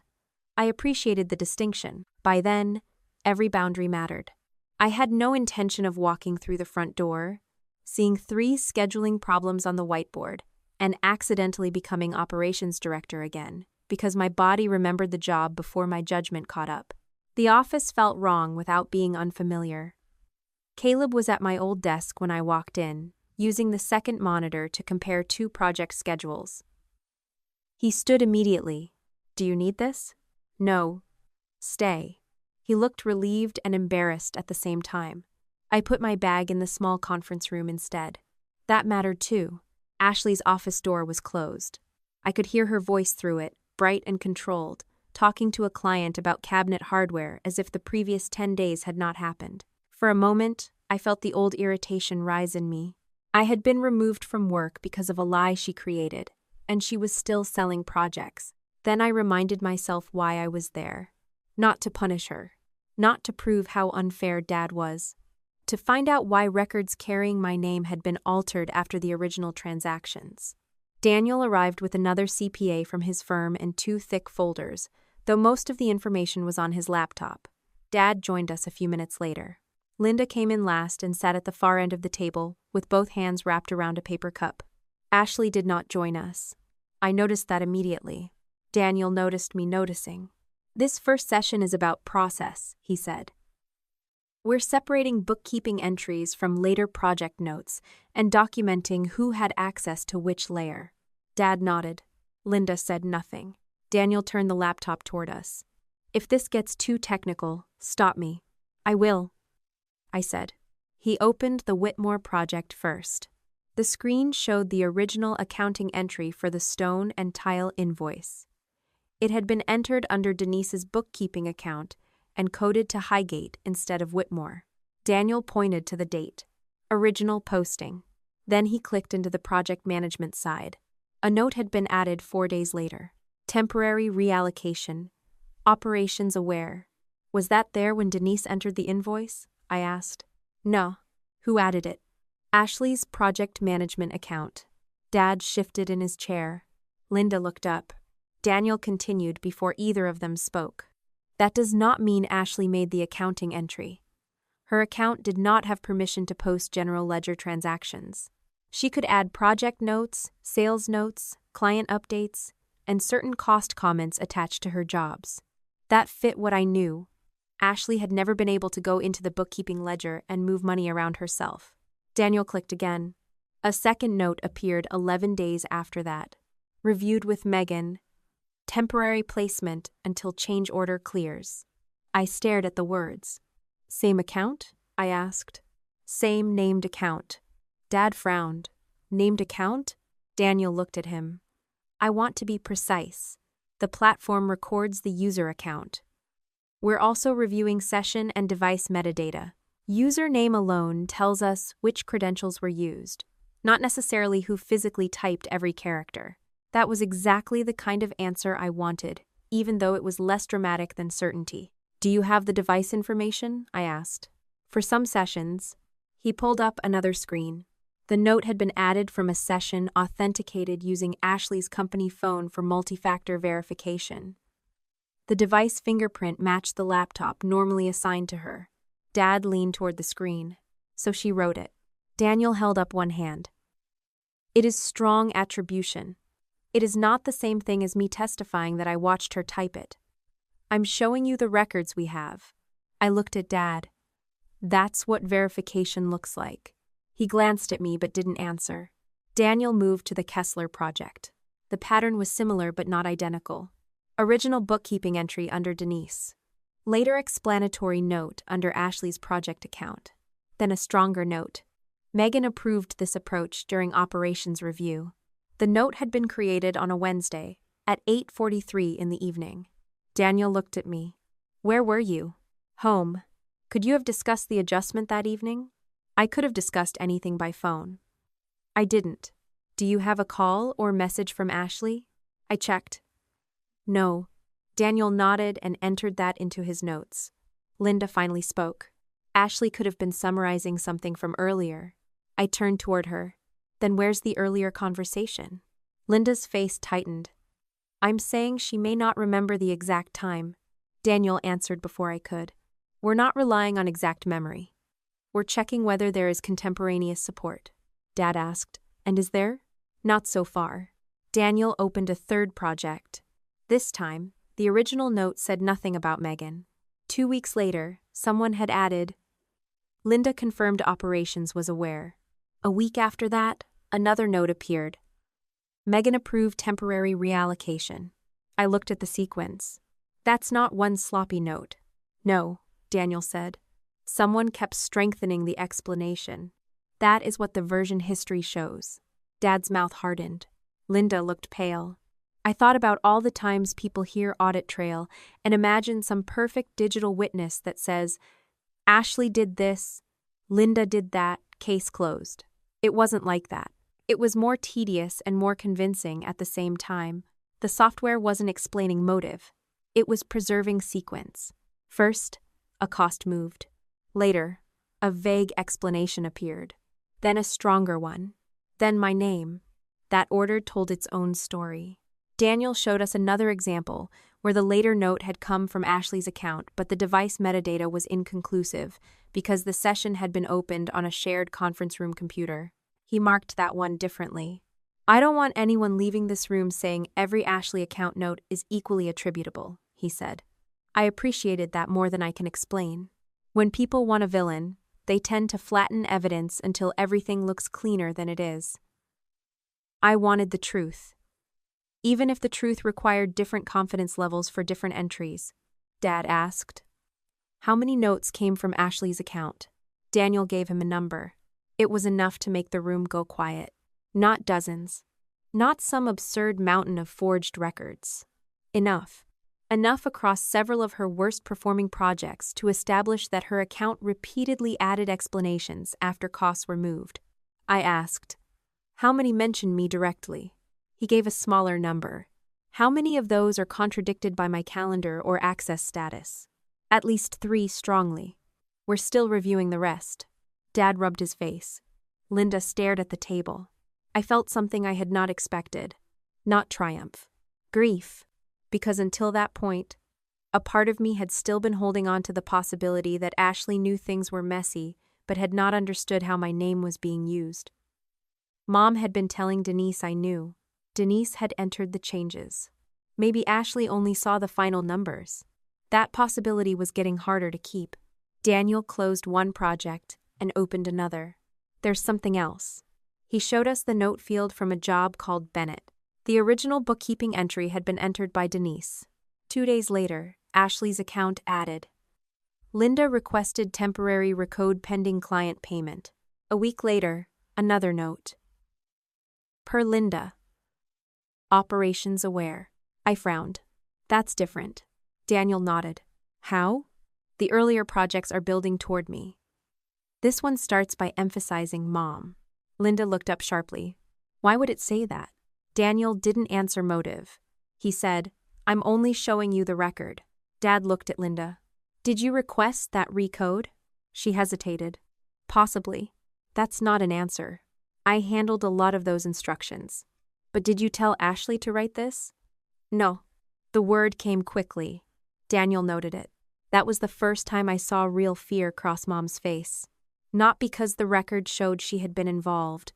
She had already admitted that. Because it showed Ashley documenting Linda's involvement in a way Linda herself had not asked for. Daniel closed the laptop. I want to pause here.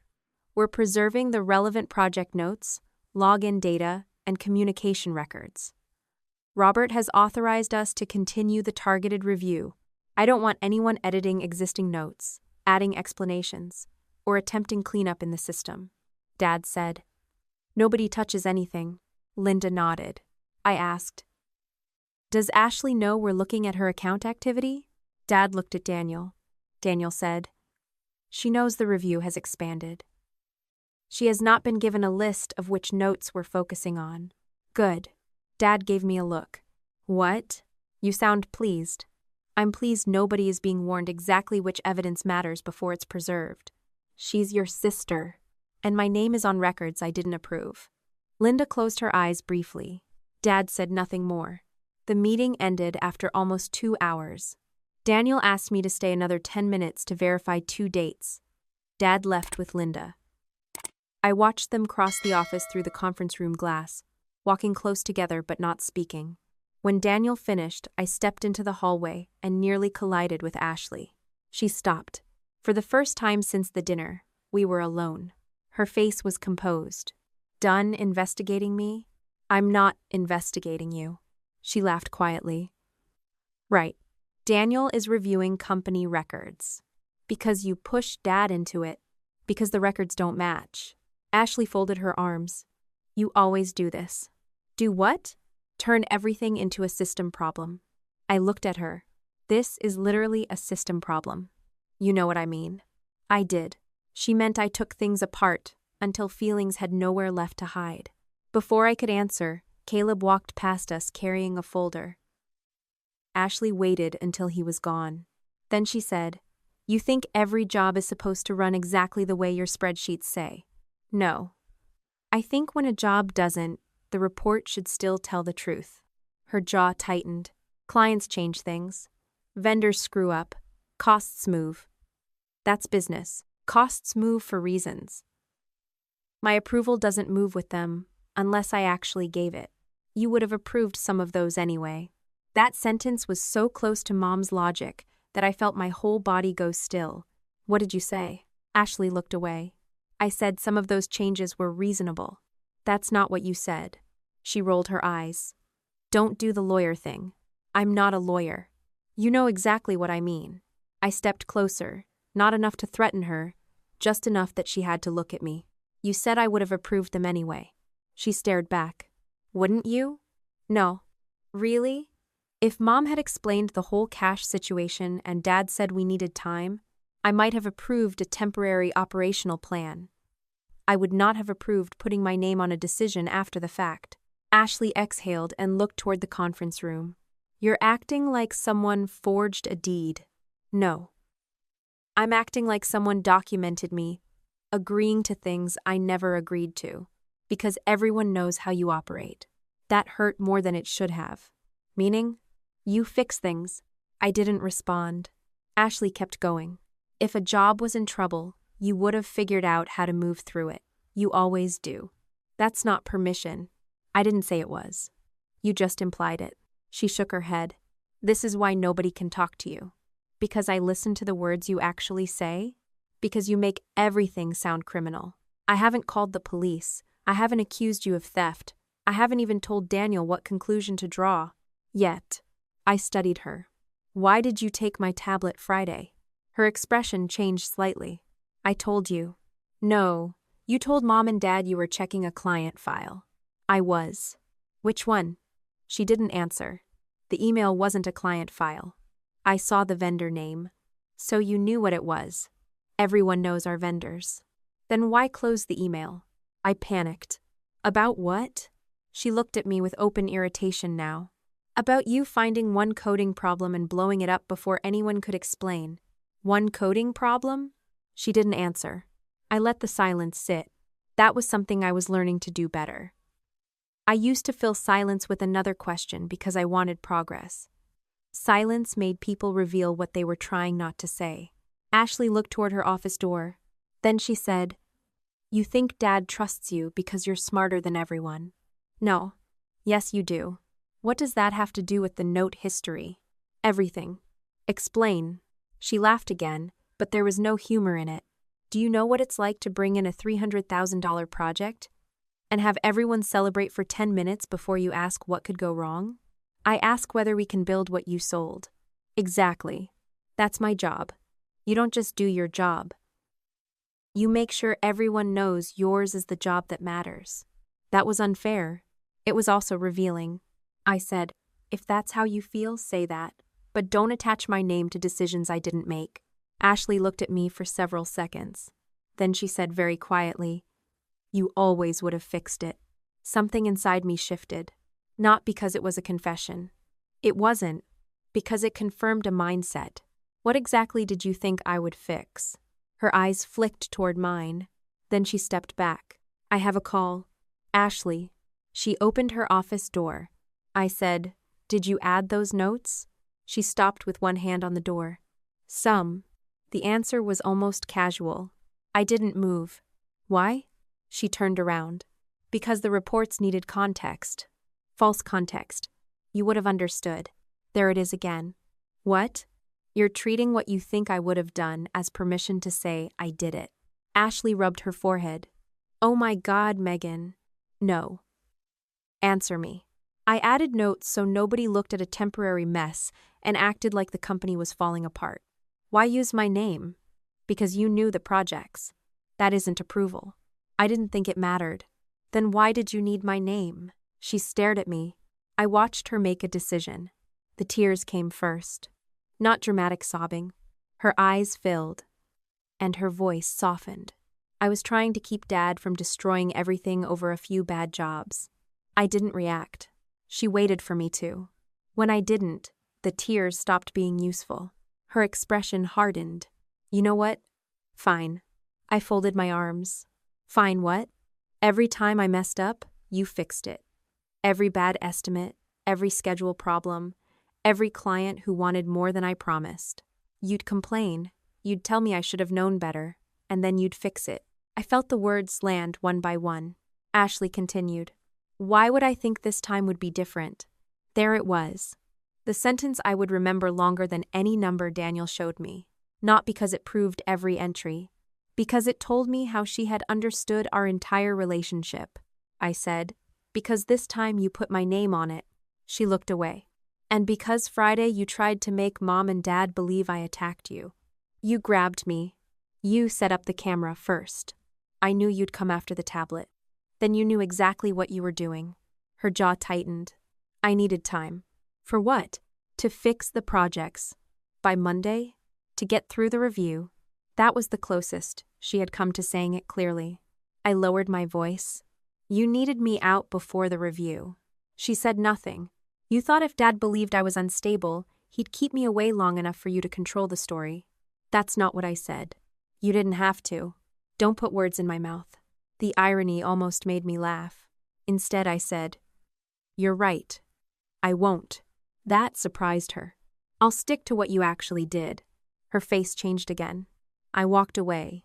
I did not tell Dad what Ashley had just said immediately. Not because I wanted to hide it. Because I wanted to write it down first while it was fresh. I went to my car, sat in the driver's seat, opened my notebook, and recorded the conversation as accurately as I could remember it. I marked which phrases were exact and which were my paraphrase. Then I emailed Daniel and told him Ashley had made a partial verbal admission that she added some project notes and believed I would have approved certain temporary decisions. I did not embellish. I did not call it a confession to framing. I gave him the wording. He replied 20 minutes later. Thank you. Please do not discuss additional note details with her until we complete preservation. I agreed.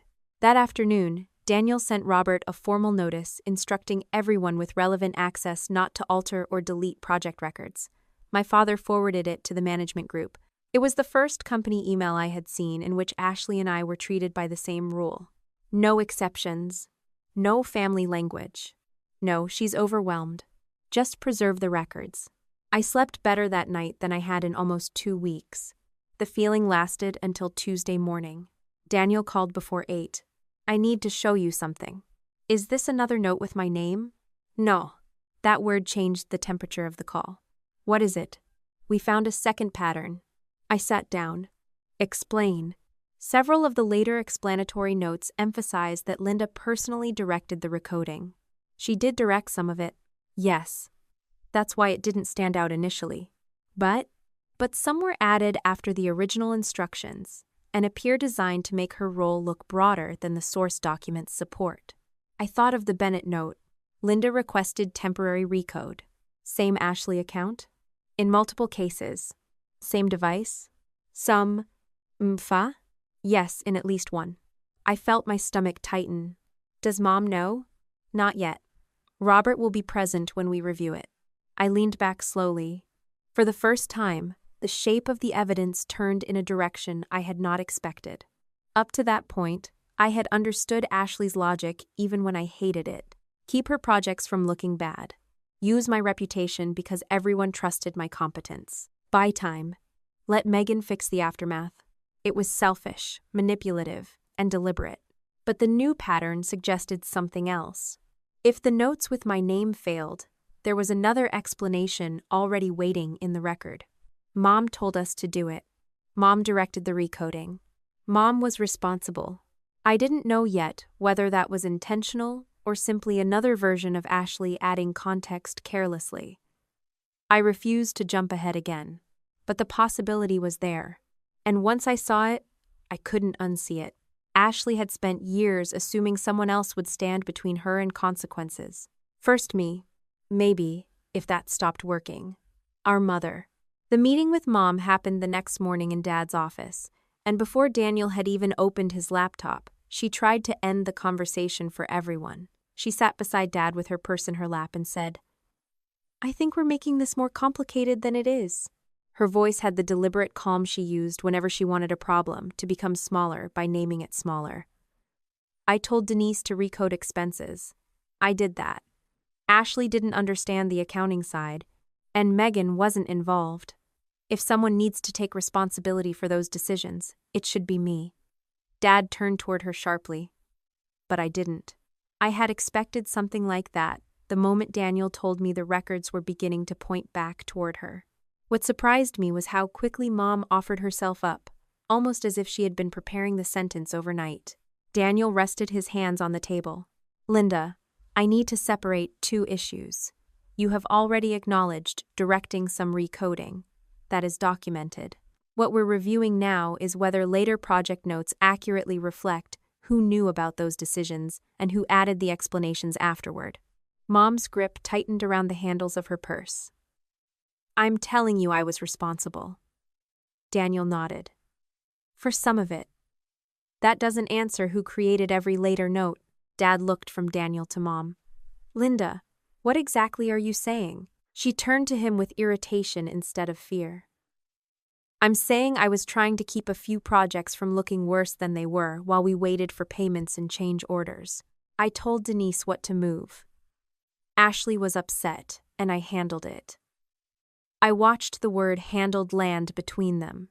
In our family, handling something usually meant removing it from Ashley's path before she had to feel the full weight of it. Dad leaned back in his chair. "You told me it was just timing." Mom's expression hardened. "Because that's what it was supposed to be." I asked, "Then why are there notes from Ashley's account saying you directed things you're telling us you never discussed with her?" Mom looked at me immediately. "I did discuss some things with her. Some." She sighed. "Megan, don't do this." I felt the old reflex to sharpen the question until there was nowhere left for her to go. But Denise's words were still useful to me. I slowed down instead. "Then tell Daniel which instructions were yours. Not which ones you're willing to claim now. Which ones you actually gave." Mom looked offended. "You think I'm lying to protect my own daughter?" I didn't answer the question the way she wanted. "I think you've been protecting Ashley for so long that I'm not sure you hear the difference anymore." Dad said my name under his breath, but Daniel was already opening the first file. He pulled up the Bennett project, the one we had seen earlier. The original bookkeeping adjustment had been entered by Denise on a Tuesday afternoon. According to Denise's retained email, Mom had asked her to move a vendor charge temporarily while a client change order was being processed.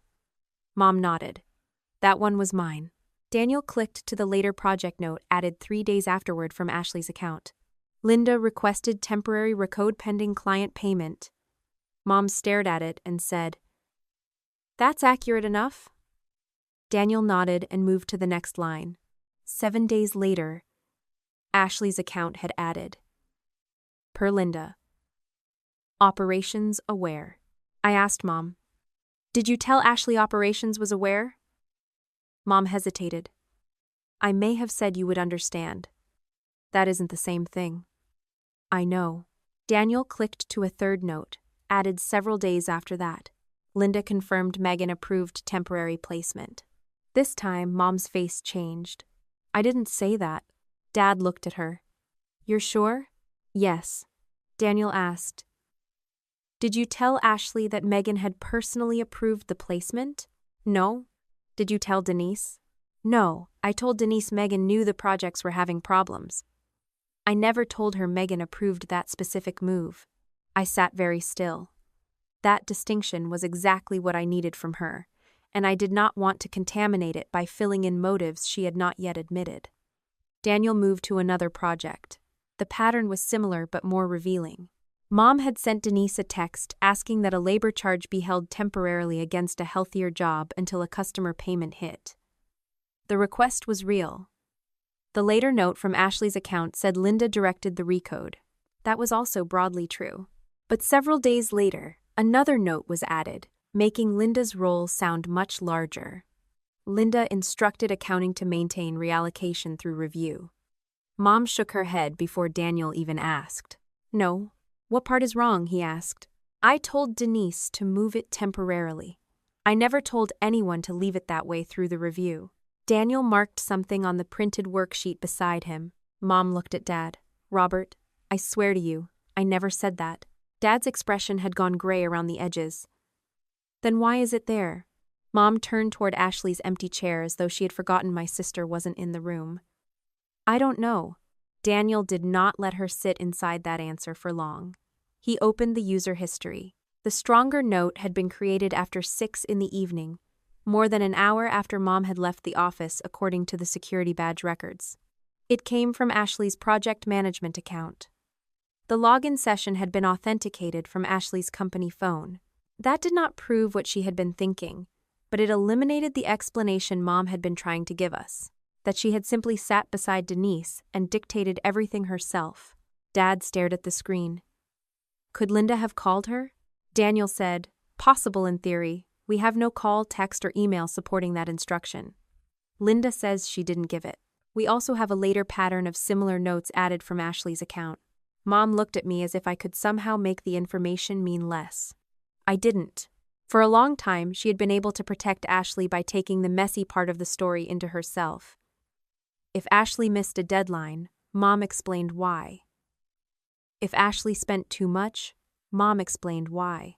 If Ashley hurt me, Mom explained how overwhelmed Ashley had been. Watching her try to do the same thing in front of a timestamp was different. The timestamp did not care that Mom believed Ashley needed more protection. It only cared that Mom had left the building before the note appeared. Daniel moved through 3 more examples.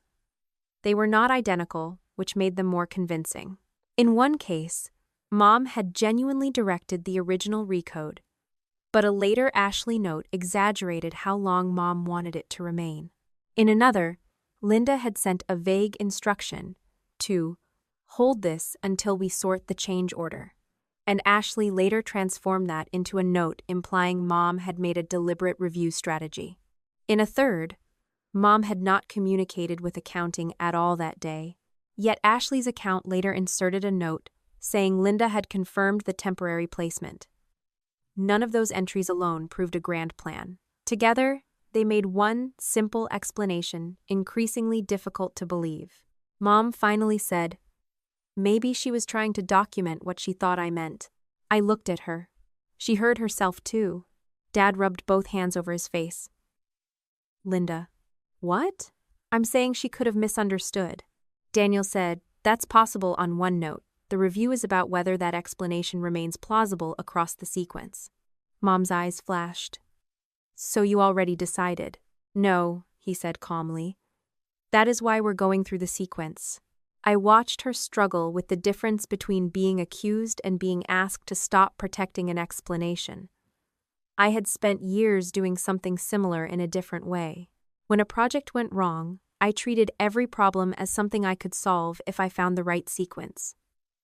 Mom treated every Ashley problem as something she could soften if she found the right explanation.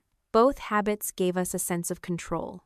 Only one of us was beginning to understand what it had cost. When Daniel paused to step out and take a call, Mom turned on me immediately. Are you satisfied? Dad said. Linda, don't. She ignored him. This is what you wanted, isn't it? To prove Ashley is irresponsible and I'm some kind of fool. I looked at her for a few seconds before answering. No. Then what do you want? I want the record to say what actually happened. You keep saying that, as if you're not enjoying this. That hurt because there was no way to prove a negative emotion to someone who had already chosen one for me. I felt angry. I felt betrayed. I even felt vindicated that the records were showing I had not approved those decisions. But enjoyment was not the word. Mom, if I wanted to humiliate Ashley, I would have sent the hallway video to half the family and every person at work the night it happened. I didn't. You told the CPA everything. I answered questions about records with my name on them. You went to Denise. Because I thought she might be involved. I was wrong about part of that. And I corrected it. Mom looked away. I continued. You're allowed to take responsibility for things you actually did. You are not allowed to take responsibility for things you didn't do just because it would make Ashley's consequences smaller. Her head snapped back toward me. You don't get to tell me what I'm allowed to do. No, but if you lie to protect her, I get to refuse to let that lie reach me. Dad closed his eyes briefly. Mom said, So what, you want me to sit here and watch her lose everything? I want you to stop making me one of the things she gets to use to keep it. That silenced her. Daniel came back into the room before she answered. He sat down, reopened the laptop, and said he wanted to show us the sequence across all the projects they had verified so far. This was the moment where the whole thing finally stopped looking like scattered bad decisions and started looking like a structure. He did not use dramatic language. He put 4 columns on the screen.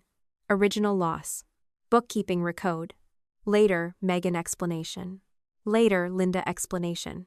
On the first projects, the pattern stopped at the 3rd column. Ashley's project lost money. A cost was shifted. Then later, a note appeared suggesting I knew or approved. On several later projects, there was a 4th layer. If my supposed approval could not hold, the notes emphasized that Mom had personally directed the move. I stared at the screen. Dad said, You're saying she was building excuses? Daniel shook his head slightly. I'm saying the records show explanations accumulating after the transactions. Motive is not something I can determine from the ledger alone. I appreciated him for that. Mom did not. She leaned forward. Then stop implying it. Daniel remained calm. Linda, I'm not implying motive. I'm showing that your actual written instructions are narrower than some of the later project notes attributed to you. Dad looked at me. Why would Ashley do that? It was the first time he had asked me a question I refused to answer as if I knew Ashley's mind. I don't know why. He frowned. I pointed toward the screen. I know what the pattern reminds me of. That's different. What? I thought about how to say it without turning our family history into evidence. Every time Ashley got in trouble, one of us stepped in front of it. Dad looked away. Mom whispered, That's not true. It is. No, it isn't. When she had the wrong estimate, I rebuilt it. When her client promises were impossible, operations absorbed them. When the project started looking bad, you moved costs. When she staged a video, Dad removed me from the office instead of her. I'm not saying she planned all of that from childhood. I'm saying she learned what happens when something goes wrong. Dad's expression tightened. What happens? Someone stronger handles it. Nobody spoke for several seconds. That was the family rule I had been trying not to name because once I named it, none of us could pretend it was isolated. Mom said, I helped my daughter. You helped both daughters differently. I helped you plenty. I know. She seemed surprised by that. I wasn't interested in rewriting my childhood into a cartoon where Ashley got everything and I got nothing. Mom had driven me to college. Dad had taught me how to read a construction estimate. They had celebrated promotions. They had trusted me with real responsibility. That was exactly why the imbalance had been so easy to mistake for respect. I said, This isn't about whether you ever loved or helped me. It's about what happened whenever Ashley and I needed something at the same time. She needed protection. I needed to be reasonable. Mom's eyes filled. I hated seeing that. I did not take it back. Daniel turned the screen toward Mom again. There's one more note I need you to verify. It came from the Dawson project. The original accounting entry had been a temporary labor recode Denise made after a text from Mom. That part was documented. Several days later, Ashley's account added a note stating that Linda wanted the cost held until the client payment cleared. Mom said that was close enough to what she meant. Then Daniel showed the next version. Per Linda, keep this off Dawson through review. She will take responsibility if questions come up. Mom stopped breathing for a second. Dad leaned toward the screen. Did you say that? Mom didn't answer immediately. I watched the expression move across her face in stages. Confusion, disbelief, then fear. Linda? Dad asked. No. Her voice was barely audible. Daniel said, You're certain? Yes. Did you tell Ashley you would take responsibility if the recoding was questioned? No. Did you tell Denise? No. Did you tell Robert? Nah. Mom looked at me. I had never seen that exact expression on her face before. It was the expression of someone realizing that the protection she offered voluntarily might have been converted into permission without her knowledge. She asked Daniel, "When was that added?" He gave her the date. Mom shook her head. "I wasn't even there that afternoon. We confirmed your badge left at 2:20. Dad said, "And Ashley?" Her account added the note at 5:12. The session used multi-factor verification, associated with her company phone. Mom stared at the screen. Daniel added, "Again, I'm not asking you to interpret motive. I'm asking whether the note accurately records something you told her." No. This time there was no hesitation. No. I never said that. I watched Dad turn toward the office window as if he couldn't look directly at either of us. Mom whispered, "She put my name on this?" Daniel said. Her account added the note. "We have supporting session information. We are still reviewing the full communication record." Mom's eyes remained on the screen. "She put my name on this." It wasn't a question anymore. I should have felt satisfied. Instead, I felt tired. The same mechanism that had been used against me was becoming visible to Mom, and I realized how tempting it would have been to say something cruel. "Now you know. Now you understand. Now you get to see what it feels like." I didn't. Because I didn't need her pain to validate mine. Mom stood abruptly and walked to the window. Dad started to get up, but she lifted one hand. "Don't." He sat back down. She stared outside at the parking lot for several seconds. Then she said, "I told her I'd help." Nobody answered. "I told her we'd get through the bad projects. I told her not to panic." Dad said carefully, "Linda." She turned around. "But I didn't tell her I'd take all of it." Her voice cracked on the last words. I watched her put both hands against the back of an empty chair. I thought she was scared. I said, "She probably was." Mom looked at me, surprised. Being scared did not make Ashley innocent. I didn't need to strip her of every human emotion to hold her responsible. Mom asked, "Did you know?" "Know what?" "That she thought like this?" I considered the question. I knew she expected people to clean up after her. I didn't know she'd started documenting who should take the blame. Mom looked back at the screen. For once, she didn't defend Ashley. Daniel gave us a few minutes and stepped out again. Dad followed him into the hall to make a call, leaving Mom and me alone. She sat down slowly. Her shoulders had dropped. I almost reached across the table. The impulse came before thought. Years of habit. Mom was upset, so I should make the room easier. Get water. Lower the stakes. Tell her we would sort it out. I kept my hands in my lap. Mom said, "I was trying to protect her." "I know. You say that like it makes it worse. Sometimes it does." She closed her eyes. "What am I supposed to do now?" There was no accusation in her voice anymore. I could have told her. That was another old role waiting for me. Call Daniel. Tell Dad everything. Stop protecting Ashley. Find the texts. Write the timeline. Do this, then this, then this. I didn't. Decide what you're willing to tell the truth about. Mom looked at me. That's it? That's the part nobody else can do for you. She stared at the table for a long time. Then something changed in her expression. Not dramatically. A thought had surfaced. I recognized it because she suddenly looked scared in a different way. "What?" She didn't answer. "Mom." She opened her purse and reached for her phone. Dad came back into the room at that moment. "What's going on?" Mom ignored him. She unlocked her phone, scrolled, stopped, scrolled again. Her hands were trembling. Dad moved closer. "Linda?" She looked at me.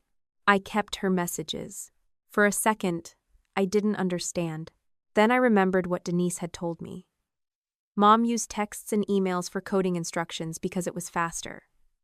I had assumed the CPA would eventually collect whatever formal records existed. I hadn't thought about conversations Mom might still have sitting on her own phone. I asked, "Messages from Ashley?" Mom nodded. "About the projects?" Another nod. Dad said, "How many?" "I don't know. Why didn't you give them to Daniel? She looked at him. Because I didn't think they mattered. That wasn't the whole truth. We all knew it. Mom swallowed. Then she corrected herself. Because I didn't want them to matter. Dad sat down. I stayed where I was. Mom looked at her phone again and said, "She asked me to move some things. She told me which jobs were hurting. She told me not to tell you yet, Robert." Dad's face changed. Mom continued, almost as if saying it aloud made each memory harder to avoid. She kept saying it would be fixed before anyone noticed. She said Megan would straighten the numbers out once the client payments came in. My stomach tightened. Dad asked, "Did she ever tell you to say Megan approved something?" Mom shook her head. "Not exactly." I caught the wording. "What does exactly mean?" Mom looked at me. She said if Denise got nervous, I could tell her you knew the jobs were under pressure. That part I already knew. Mom nodded. But there was more? She scrolled again. "I don't remember every message." "Then don't summarize." She looked up. "Show Daniel." Mom's thumb stopped moving. I could see the decision in her face. For years, she had believed protecting Ashley meant controlling who knew what when they knew it, and how harshly they interpreted it. Giving Daniel the messages meant surrendering that control. Dad said quietly, "Linda, if those messages relate to company records, he needs them." Mom closed her eyes. When she opened them again, she looked older than she had that morning. "I know." She gathered her purse and phone. Dad reached for her hand. She let him take it for a moment, then pulled away gently. "I need a minute." She walked out of the office toward the hallway. I didn't follow. Dad remained standing beside the table. After a while, he said, "I should have seen this." I looked at him. "Yes." He flinched slightly. I wasn't trying to hurt him. There was simply no softer answer that remained true. Dad looked through the glass toward Mom. Then he said, "I thought Ashley needed confidence." I remembered that argument was still waiting for another day. I said, "And you thought I could carry whatever was left?" He nodded once. The first admission was so small, I could almost have missed it. A few minutes later, Mom came back into the room with Daniel. Her phone was in her hand. She sat down, unlocked it, and placed it on the table between them. "I want you to copy the messages that relate to the projects," Daniel asked. "All relevant messages, even if they reflect badly on you?" Mom's mouth tightened. "Yes." "Do you want Robert present while we identify them?" She looked at Dad, then at me. "Yes." Daniel began explaining how he wanted the messages preserved rather than forwarded selectively. I listened, but my attention stayed on Mom. She still wasn't redeemed. She had still helped distort project records. She had still used my name. She had still slapped me because Ashley cried first. Handing over messages did not erase any of that. But for the first time since this started, she was doing something that did not make Ashley safer. And judging by the look on her face, she knew exactly what that might cost. I left the office before Daniel finished copying anything because those messages were no longer something I needed to pry out of her myself. If they mattered, the CPA would preserve them properly. If they contradicted what Mom had told us, we would deal with that too. As I drove home, I kept thinking about the note that had finally broken through her denial. She will take responsibility if questions come up. Mom had spent years stepping between Ashley and consequences voluntarily. Ashley had apparently started recording that sacrifice as if it were guaranteed. By the time I reached my driveway, the question was no longer whether my sister expected someone else to save her. The question was what she had been saying privately when she thought the people saving her would never compare notes. Daniel called me Wednesday morning and asked if I could come back to the office after lunch. He said Mom had agreed to let the CPA firm preserve the messages on her phone, and enough of them related directly to the projects that Robert had authorized a formal review of the thread. I asked whether Mom wanted me there. Daniel said she had specifically said yes. That surprised me more than the invitation itself. 2 weeks earlier, Mom had slapped me before asking a single question because Ashley cried first. Now she was voluntarily asking me to sit in the room while strangers copied the messages she had hidden to protect the same daughter. That did not make me trust her again, but it told me something had finally shifted. I arrived at 1:30. This time, nobody treated my presence like a return to work. Caleb gave me a quick nod from the operations desk, and I went straight to the small conference room where Daniel had already set up his laptop. Dad sat near the head of the table. Mom sat beside him with her phone in front of her and looked as if she had slept badly. Ashley was not there. Daniel had told Robert he did not want her present while they preserved and compared records that might involve her account activity. Mom looked at me when I sat down. "I kept the messages because I keep everything," she said before Daniel even started. I could hear the defensiveness underneath it. "I'm not asking why you own a phone," I said. She frowned. Daniel stepped in before we turned the room into another argument. For the record, Linda has explained that she regularly retained texts and emails because she used them as informal work reminders. That fits what Denise told us about how administrative instructions were sometimes communicated. Mom nodded. That mattered. The messages were not some secret evidence archive Mom had carefully assembled in case Ashley betrayed her.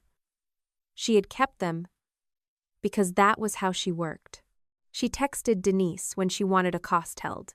She emailed herself reminders. She sent Ashley questions about client payments and project timing. She had never imagined those ordinary habits would become a record of how far the problem had gone.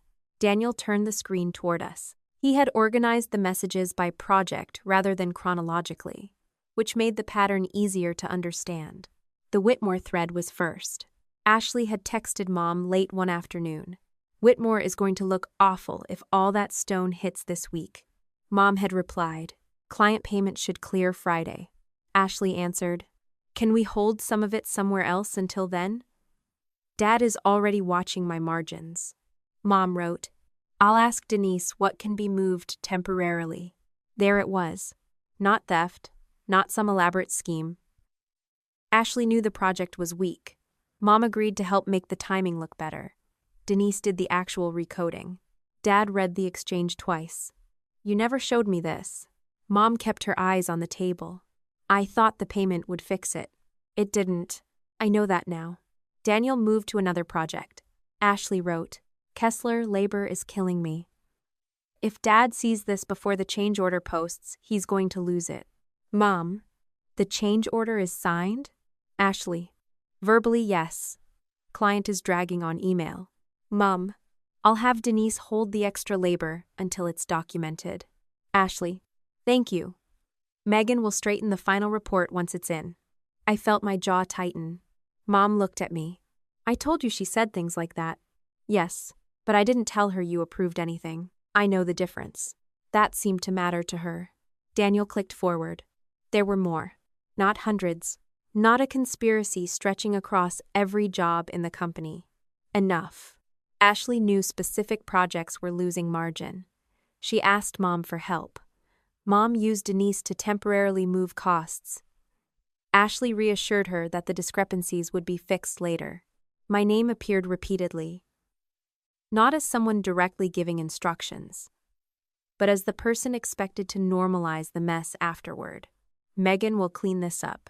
Megan always catches this stuff. Once the payment lands, Megan can reconcile it. Don't worry, she'll fix the report before year end." Every time I read my own name, I felt something old shift inside me. For years, I had heard versions of those statements as compliments. Now, I could see the other side. Nobody had asked whether I wanted to fix it.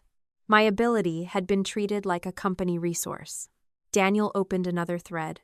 This one changed the room. Ashley had written to Mom after a meeting with Dad. He asked why Dawson margin keeps slipping. I told him it's timing. "Mom, that's mostly true." Ashley, "Mostly is not going to help me Monday." Mom, "I'll make sure Denise knows the change order costs are temporary." Ashley, "And if she gets nervous, just tell her Megan knows the jobs are under pressure." Mom's face tightened. She looked at me. "That's what I told you." I nodded. Daniel clicked the next message.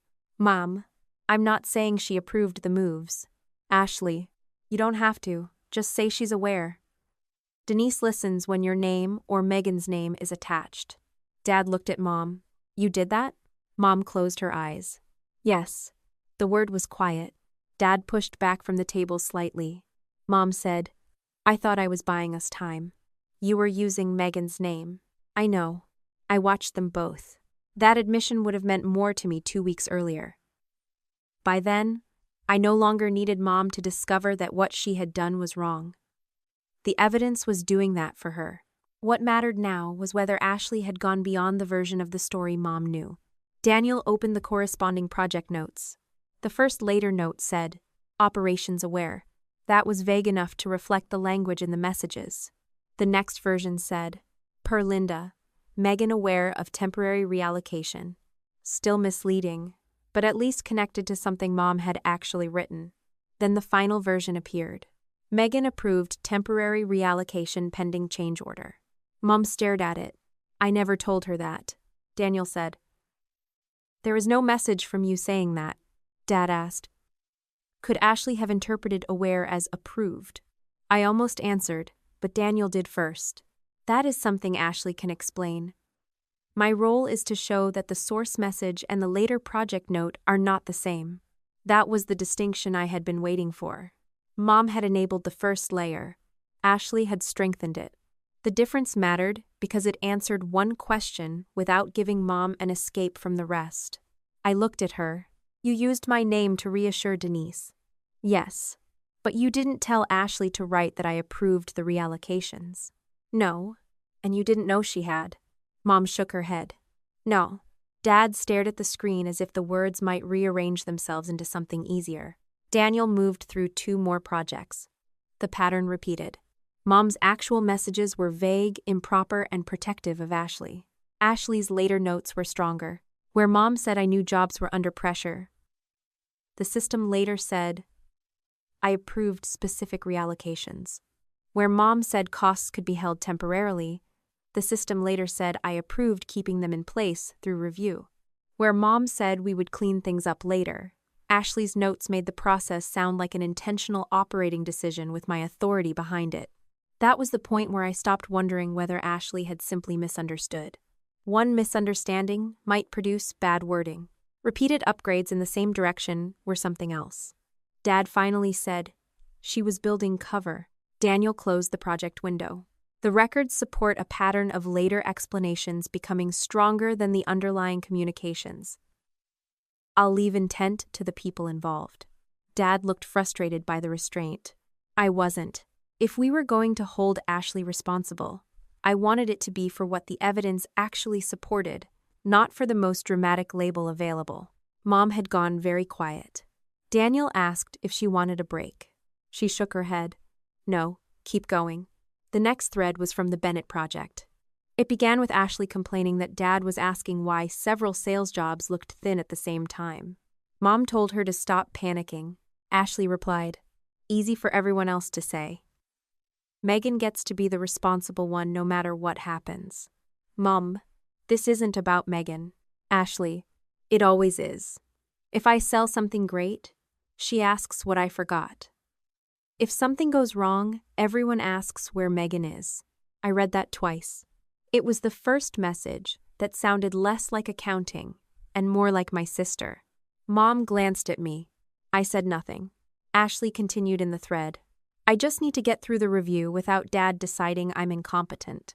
Mom replied, "You are not incompetent." Ashley, "Then help me keep him from treating me like I am." Mom, "I am helping." Ashley, "I know. I'm sorry." There was something painful about that one. Not because it made Ashley innocent, because it reminded me that she had not started from greed. She was terrified of being exposed as the daughter who could sell a dream but could not make the numbers underneath it work. That fear had been real. What she did with it was still her choice. Daniel skipped forward to a later exchange tied to the same job. "Mom, Denise is asking too many questions." Ashley, "Tell her Megan knows we're shifting things temporarily." Mom, "I already told her Megan knows the margins are bad. I'm not saying more than that." Ashley, "Fine, that should be enough." Then, 2 days later, the project system contained a note from Ashley's account. Megan reviewed and approved temporary placement. Mom's face changed again. She looked almost angry now. She knew I wouldn't say that. Dad turned toward her. "What?" Mom pointed at her own message. I told her exactly what I was willing to say. I said I would tell Denise Megan knew the margins were bad. I said I would not say more. Daniel nodded. That is an important distinction. For Mom, it was more than important. It was personal. She had spent the first week of the review insisting Ashley could have misunderstood what she meant. Now her own messages showed the opposite. Ashley had known where Mom's line was. Then she had crossed it anyway. Mom looked at me. I didn't know. I believed her. That did not erase what she had known. I know. She seemed relieved for half a second. Then Daniel said, "There's another exchange we need to review." Mom's relief disappeared. The messages were from the Sunday after our family dinner. That meant they had been sent after Ashley's edited video was exposed by the home security camera. After Mom knew Ashley had staged the context. After Dad told me to stay away from the office. Ashley, is Megan still out Monday? Mom, your father told her not to come in. Ashley, good. Mom, don't say that. Ashley, I'm just saying everyone needs space. Mom, you created that mess. Ashley did not answer for almost an hour. Then she wrote, I know. That stopped me. It was not a full confession. It was not an apology. But it showed she knew Mom no longer accepted the story that Friday had simply been me losing control. Ashley knew she had created the situation. Daniel scrolled. Later that night, Ashley, if Megan keeps digging into the reports, this is going to become way bigger than it needs to be. Mom, then stop giving her reasons to dig. Ashley, I'm trying to fix it. Mom, no more changing anything. Monday, Daniel looks at the books, and we deal with what's there. That message mattered enormously. Mom had drawn a line. No more changes. Then Ashley replied, what if Denise starts blaming me? Mom, I made the coding decisions with her. I'll explain what I did. Ashley, okay. There was nothing sinister about that exchange at first glance. Mom really had made many of those decisions. Daniel continued. Ashley, if Megan says she never knew, just tell Dad the recoding was your call. He'll be mad, but he'll get over it. Mom did not answer for several minutes. Then, I'm not lying about what I did. Ashley, I'm not asking you to lie. Mom, then stop. Ashley, Mom, you're the one who told Denise to move things. If it comes down to it, just own that part. Dad will fix it. Megan always lands on her feet. The room went silent. I felt my stomach drop even though I already knew the shape of what we were looking for. Mom did not move. Dad read the message again. Then once more. Mom whispered, I forgot she said that. I wasn't sure I believed she had forgotten. Maybe she had pushed it somewhere she didn't have to look at. Daniel asked, did you respond? He scrolled. Mom's answer was simple. Don't ever say that to me again. Ashley replied, I'm sorry. Then, I'm scared. Mom had written, I know. And that was the end of the exchange. No acknowledgement that Ashley had effectively said Mom could absorb the consequences if necessary. No confrontation. No warning to Dad. Mom had simply let the conversation end because Ashley was scared. I looked at Mom. She was staring at the words as if they belonged to someone else's family. This was Sunday, Dad said. Yes. You knew she was already thinking about putting the recoding on you. Mom looked stricken. I thought she was panicking. That's not an answer. I thought she was talking about the things I actually did. Dad pointed at the screen. She said if it comes down to it, just own that part. I know what it says. Then why didn't you tell me? Mom suddenly snapped. Because I thought I could handle it. The words hit the room and stayed there. Dad stopped. So did I. Mom realized what she had said. She looked at me. For once, I didn't need to point out the symmetry. She had spent years saying I could handle more because I was strong. Now she had used the exact same logic on herself. Ashley had learned it from somewhere. Mom looked back at the message. Megan always lands on her feet. She read it out loud, almost to herself. Then she said, That's what I say, Dad asked. What? Mom covered her mouth for a second. That's what I've always said. When something happened to Megan. When we needed her to take on more. When Ashley needed help, I always said Megan would be fine because she always was. I didn't answer. Mom's eyes filled. And she used it on me. There was grief in her voice. I understood it. I also understood the danger in what came next. Mom started crying. Not quietly. Her shoulders folded, and she put both hands over her face. Dad immediately moved his chair closer. I stood halfway up without thinking. My first instinct was automatic. Get water. Find tissues.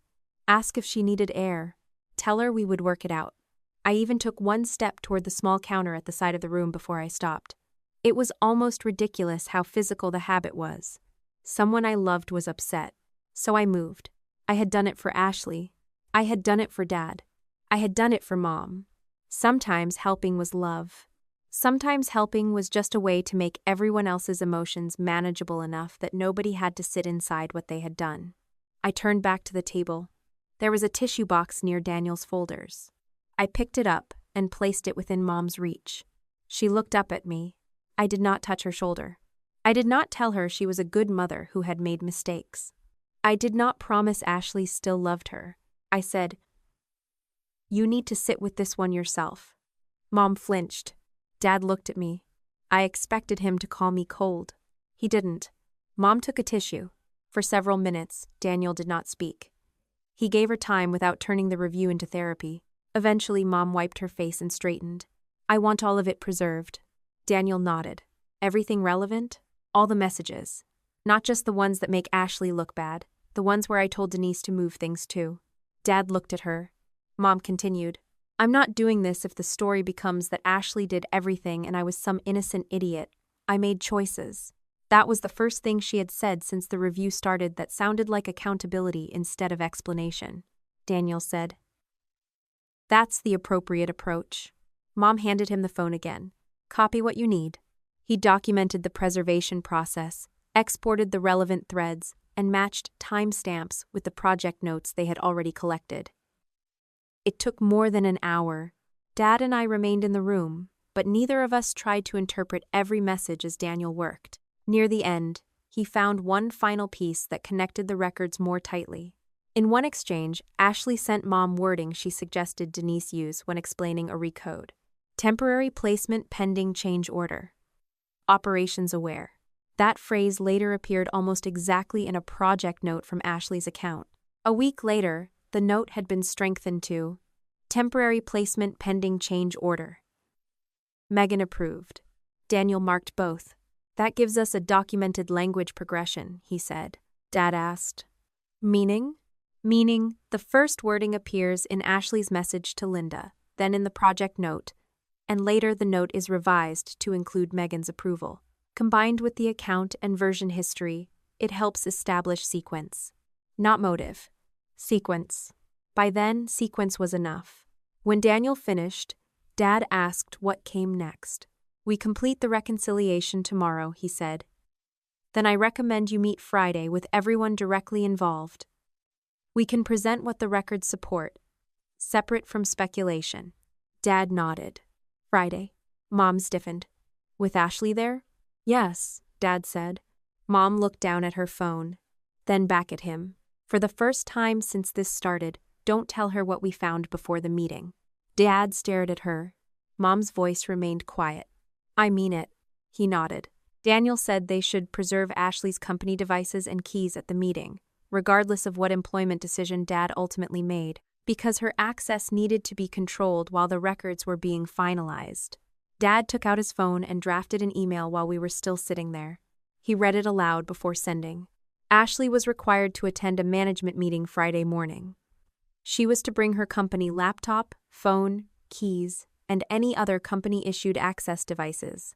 She was not to delete, revise, or add any project records before the meeting. Nothing in the email accused her of fraud. Nothing threatened police. Nothing announced a firing. It simply removed ambiguity. Dad pressed send. Mom stared at the screen when the message went out.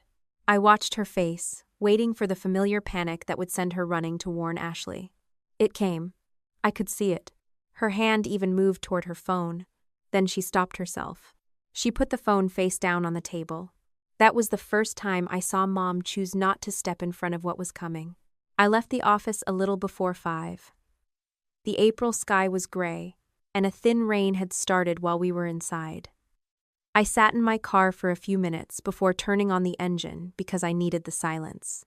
For nearly 2 weeks, I had kept thinking the worst thing Ashley did was use my name. Then I thought the worst thing was adding notes that made me look responsible for decisions I never made. Then I thought it was creating a second trail toward Mom. The messages showed me something deeper than any one of those acts. Ashley had not simply picked one scapegoat. She had absorbed a family rule. If consequences became too heavy, someone stronger would carry them. I had been first because I always fixed things. Mom had been second because she always protected Ashley.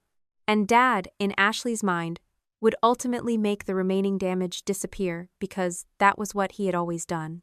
The evidence did not prove Ashley had mapped that structure out like a criminal strategy from the beginning. It proved something more believable. Every time the pressure increased, she reached for the next person who had taught her. She would not have to stand under it alone. On Friday morning, for the first time in her life, all of those people were going to be in the same room. And none of us were planning to step in front of her. Friday morning, Ashley arrived 7 minutes late, carrying her company laptop under one arm and her phone in her hand. She stopped when she saw all of us already sitting in Dad's office. Dad at the head of the table, Mom beside him, Daniel across from them, and me near the window.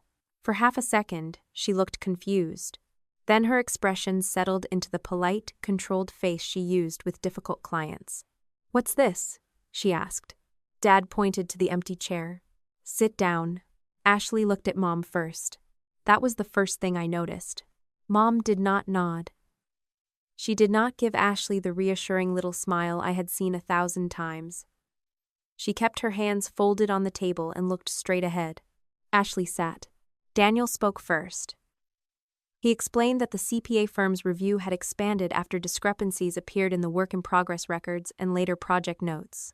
He said he was going to walk through what the records supported, not speculate about criminal intent or make employment decisions. Those belonged to Dad. Ashley gave a small laugh. "So this is an interrogation." "No," Daniel said. "It's a review of company records." She glanced at me. "Because Megan demanded one." I said nothing.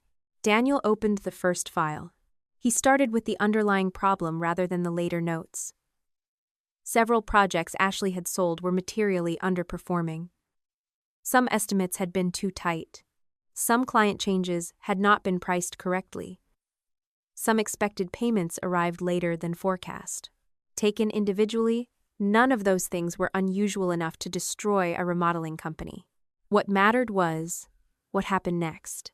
Daniel showed the original bookkeeping entries, then the recoded costs, then Mom's instruction to Denise, then Ashley's own messages acknowledging which jobs were under pressure. Ashley interrupted. "Everyone knew those projects were tight." Daniel nodded. "That is not in dispute. So why are we pretending I hid some secret catastrophe? Because the records changed after the costs were moved."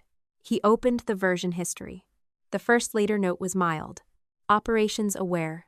Then came another. Per Linda, Megan aware of temporary reallocation. Then the stronger version. Megan approved, temporary reallocation pending change order. Ashley leaned back. "That's normal documentation." I finally spoke. "I never approved it." She looked at me. "You would've." Daniel lifted a hand slightly. "Whether Megan might have approved something later is not the question. We are comparing what was documented with what actually occurred." Ashley rolled her eyes. "Fine. Somebody wrote it badly."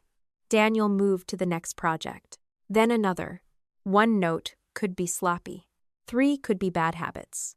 By the 6th example, the explanation was collapsing under repetition. Several of the strongest approval notes had been added from Ashley's project management account. In multiple cases, the sessions were authenticated through her company phone. One note carrying my approval had been created after Dad formally paused my employee access. Another said I had reviewed an adjustment on a day I was in Dayton. The original entries did not contain those claims. The language appeared later. Ashley stopped smiling. Dad asked, "Did you add those notes?" She looked at Daniel instead of him. "I added project context sometimes. That's part of my job." Did you write that Megan approved those reallocations? I don't remember every note I wrote. Dad's voice hardened. Did you write them? Ashley crossed her arms. I may have. Mom closed her eyes briefly. Ashley continued. But everyone is acting like I invented something insane. Megan ran operations. She knew the projects were having problems. I knew some projects were under pressure, I said. That is not the same as approving specific accounting decisions. You would have signed off once you saw the whole picture. Then you should have waited until I did. Her jaw tightened. This is exactly what I mean. Everything has to happen on Megan's timetable or it's wrong. Daniel moved to another record before I answered. This one showed Mom's role. A text from Mom to Denise instructed a temporary recode. That part was real. Then Ashley's account later added, Linda instructed accounting to maintain reallocation through review. Mom spoke before Daniel asked. I never said that. Ashley turned toward her. Mom, you told Denise to move it. Temporarily.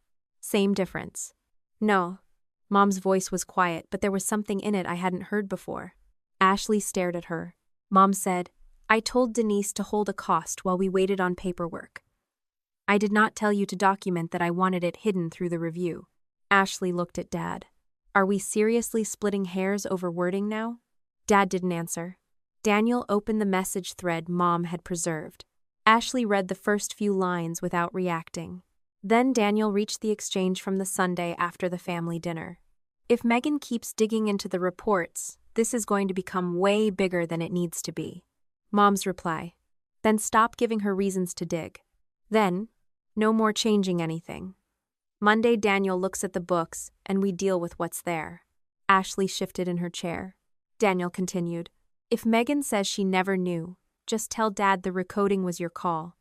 He'll be mad, but he'll get over it. Mom's response. I'm not lying about what I did. Then Ashley's message. I'm not asking you to lie. Daniel moved to the next one. Mom, you're the one who told Denise to move things.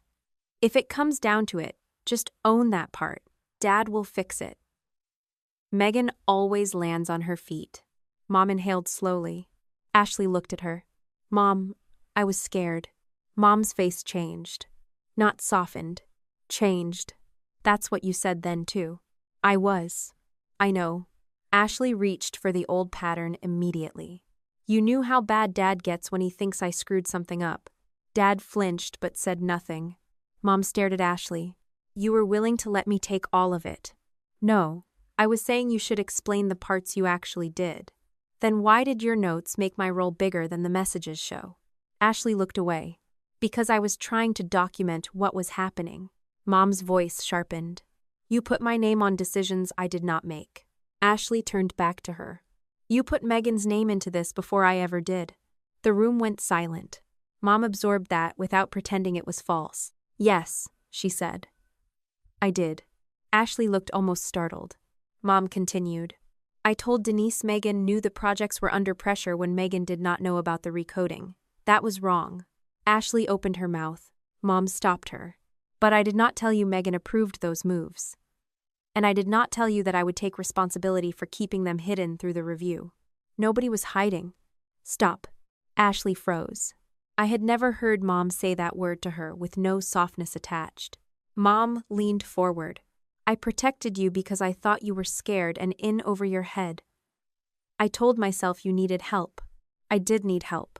You needed consequences too. Ashley stared at her. Mom's eyes filled, but she did not look away. And I kept making sure you didn't get them. Ashley turned to Dad. Are you just going to let her do this? Dad looked exhausted. Let her do what? Turn on me. Mom said. This isn't turning on you. Ashley laughed bitterly. Sure doesn't feel that way. Dad rubbed both hands across his face. Then he asked Daniel, is there anything here showing Megan actually approved the recodes? No. Anything showing Ashley had authority to represent that Megan approved them? No.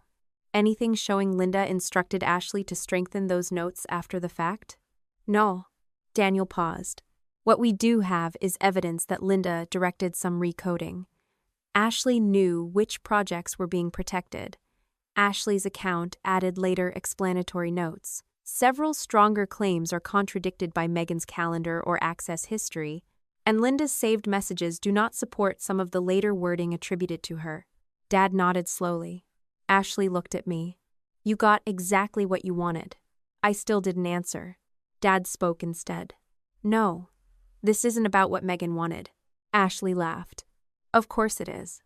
She has been waiting for this since the day I joined the company. That finally pulled me in. No. She looked at me. I wasn't waiting for you to fail. You made sure Dad saw every mistake I made. I made sure we didn't build contracts we couldn't deliver. Same thing. No, Ashley, it isn't. Her eyes filled. You think you're better than me? I think I am responsible for my decisions. So am I. Then why is my name on yours? That ended it. Ashley looked down. Dad stood and walked to the window. He stayed there for a while before turning back toward us. I knew margins were getting worse. Mom looked at him. Dad continued. Not this. I didn't know about the notes. I didn't know how much Linda was moving around. But I knew too many of Ashley's projects were getting thin. I asked, why didn't you push harder? He looked at me. Because I thought you'd straighten it out. Nobody moved. Dad swallowed. I thought Ashley needed confidence. Sales is hard. She takes rejection personally. I thought if I came down on her every time something went wrong, she'd lose the thing that made her good at it. And me? He looked ashamed. I thought giving you responsibility was respect. I nodded once. You gave her permission. You gave me work. Dad looked away. The sentence seemed to land harder because I didn't raise my voice. Daniel closed his laptop. I think you've heard what the records can establish. Dad returned to his chair. When he spoke again, his voice was flat. Ashley, your employment with Miller Home Renovations ends today. Ashley stared at him.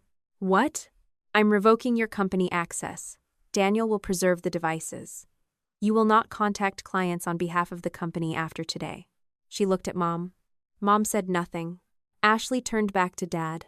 You can't be serious. I am. What about my commissions? Earned wages will be handled normally.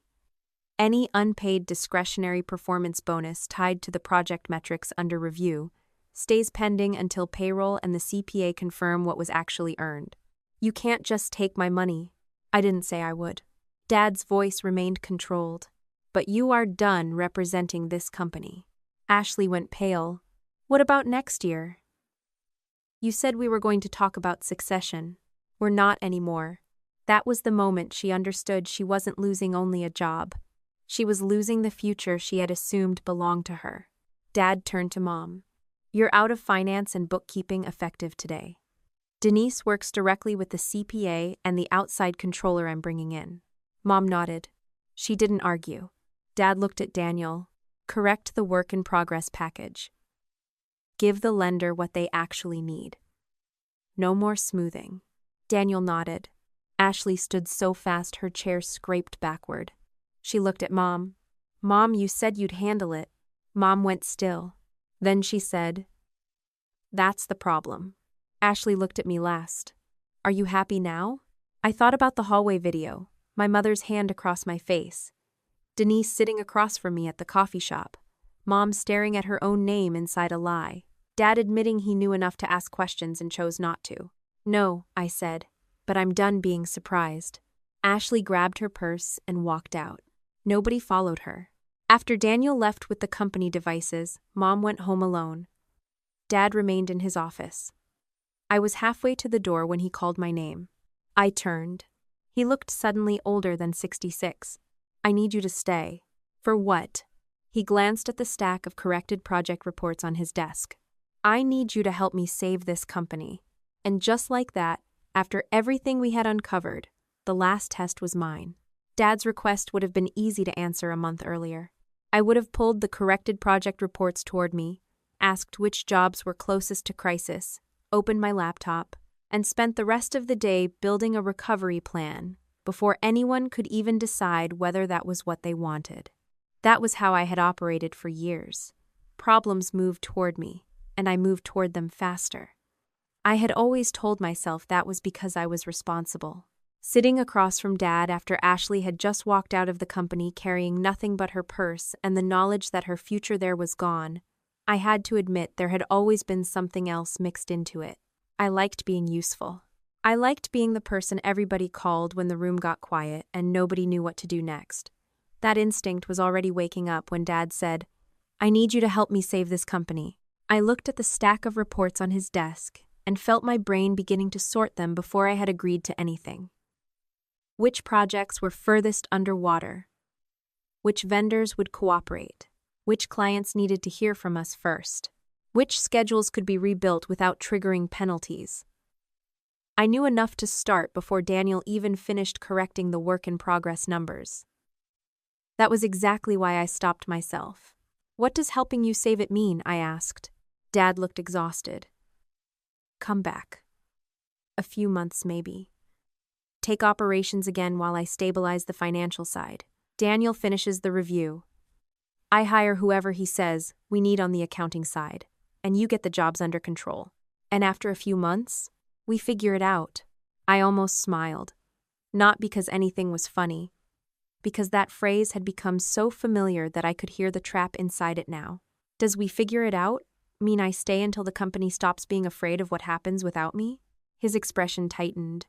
"That's not what I said. It's what I'm asking. Megan, I have 18 employees. People have mortgages. We have clients whose kitchens are torn apart, clients who gave us deposits because they trusted our name.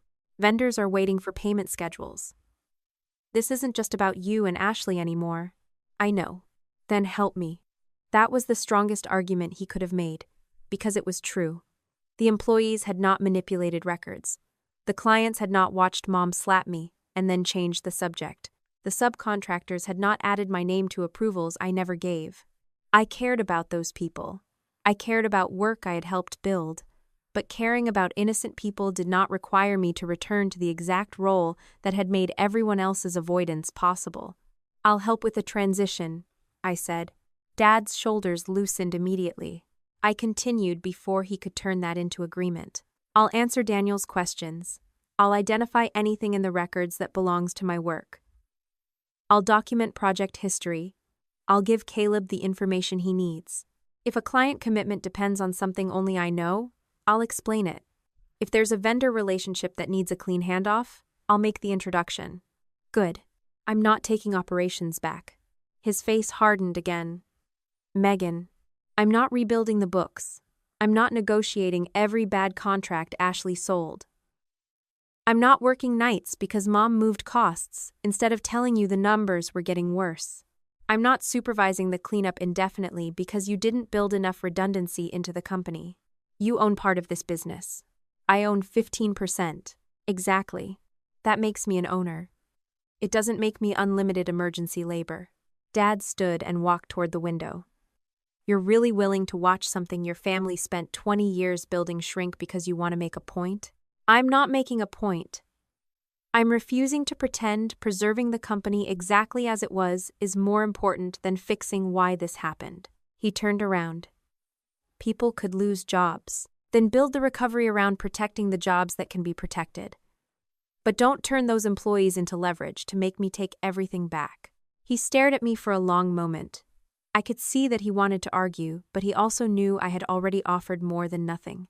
The difference was that this time I was defining the terms before I started helping, instead of after I was buried in the work. "What am I supposed to do?" he asked. "Hire an operations director tomorrow who doesn't know any of these projects. You give Caleb temporary authority where he's ready. You bring in contract help if you need it." "He's not you." "That's exactly the problem."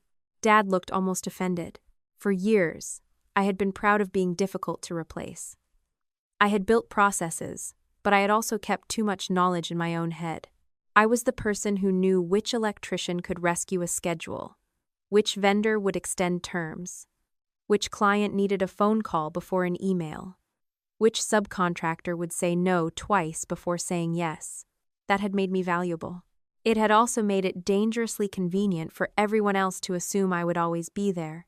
"I should have built more redundancy," I said. "That part is on me, too." Dad blinked.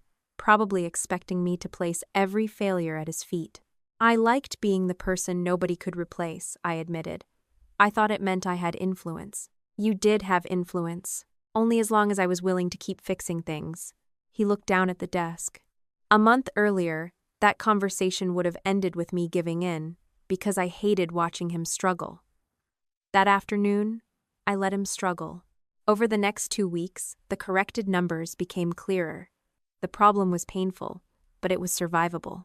Several of Ashley's projects were genuinely underwater once the costs were put back where they belonged, and realistic cost-to-complete estimates replaced the optimistic versions. The combined shortfall was a little over $200,000.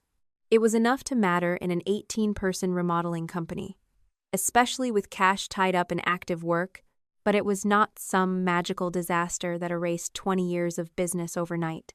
The lender did not cancel the working capital line on the spot. Daniel and the outside controller rebuilt the work-in-progress package and gave the bank corrected information. The line was renewed under tighter conditions, with more frequent reporting and less room than Dad had wanted. That meant decisions he had postponed suddenly became unavoidable. The expansion he had been talking about for the following year was canceled. 2 newer company vehicles were sold because we could operate without them. Some equipment was moved from ownership to rental as needed. Discretionary spending disappeared. Dad cut back the number of new jobs the company accepted until the existing backlog was under control. Nobody lost a job because I refused to return. That mattered to me more than Dad knew. It also proved something I should have understood years earlier. Miller Home Renovations could survive without me. It was simply more expensive and less comfortable to do so. Those were very different things. I spent 3 weeks helping with transition. I kept my hours documented, which Dad initially found insulting, until I reminded him that the entire crisis had been built partly on fuzzy assumptions about what I knew and what I had supposedly approved. If I answered a project question, it was documented. If I trained Caleb on a process, it was documented. If I gave a vendor history or explained a client promise, it went into the handoff notes. Dad tried twice to slide ordinary operations decisions back to me. The first time he called and asked, "What would you do about the Carson delay?" I knew the answer instantly. The cabinet delivery had moved 4 days, so I would have shifted electrical trim, protected the countertop template date, and used the open labor window on another project. Instead, I asked, "Who's running that schedule now?" "Caleb." "Then ask Caleb." I already did. What did he say? "He wants to push the countertop template." That sounds like a decision. Dad sighed. "I'm asking what you think. And I'm telling you that if I keep making the decisions after I leave, I haven't left." He did not like that answer. He also did not ask me again that day. The second time, he emailed me a vendor dispute with one line at the top. "Thoughts?" I replied, "Whoever owns procurement now should handle this." That felt almost rude when I pressed send. Then I realized something important. Dad had spent years being comfortable asking me for work without considering the cost to me. I did not need to feel guilty every time a boundary made him uncomfortable. The company stabilized gradually. Nothing became perfect. That was another lesson. I had spent most of my career believing stabilization meant eliminating every open problem. Sometimes stabilization simply meant problems belonged to the correct people. My ownership stake became the next thing we had to resolve. I had held 15% of the LLC for years.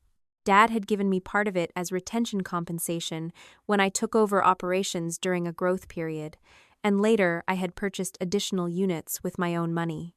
I had always thought of that ownership as proof that Miller Home Renovations was partly my future. By May, I no longer wanted that future. Our operating agreement gave Dad the first right to purchase my interest if I decided to sell. We used an independent valuation. There was no dramatic moment where a lawyer announced that I was secretly worth millions. The company was worth something.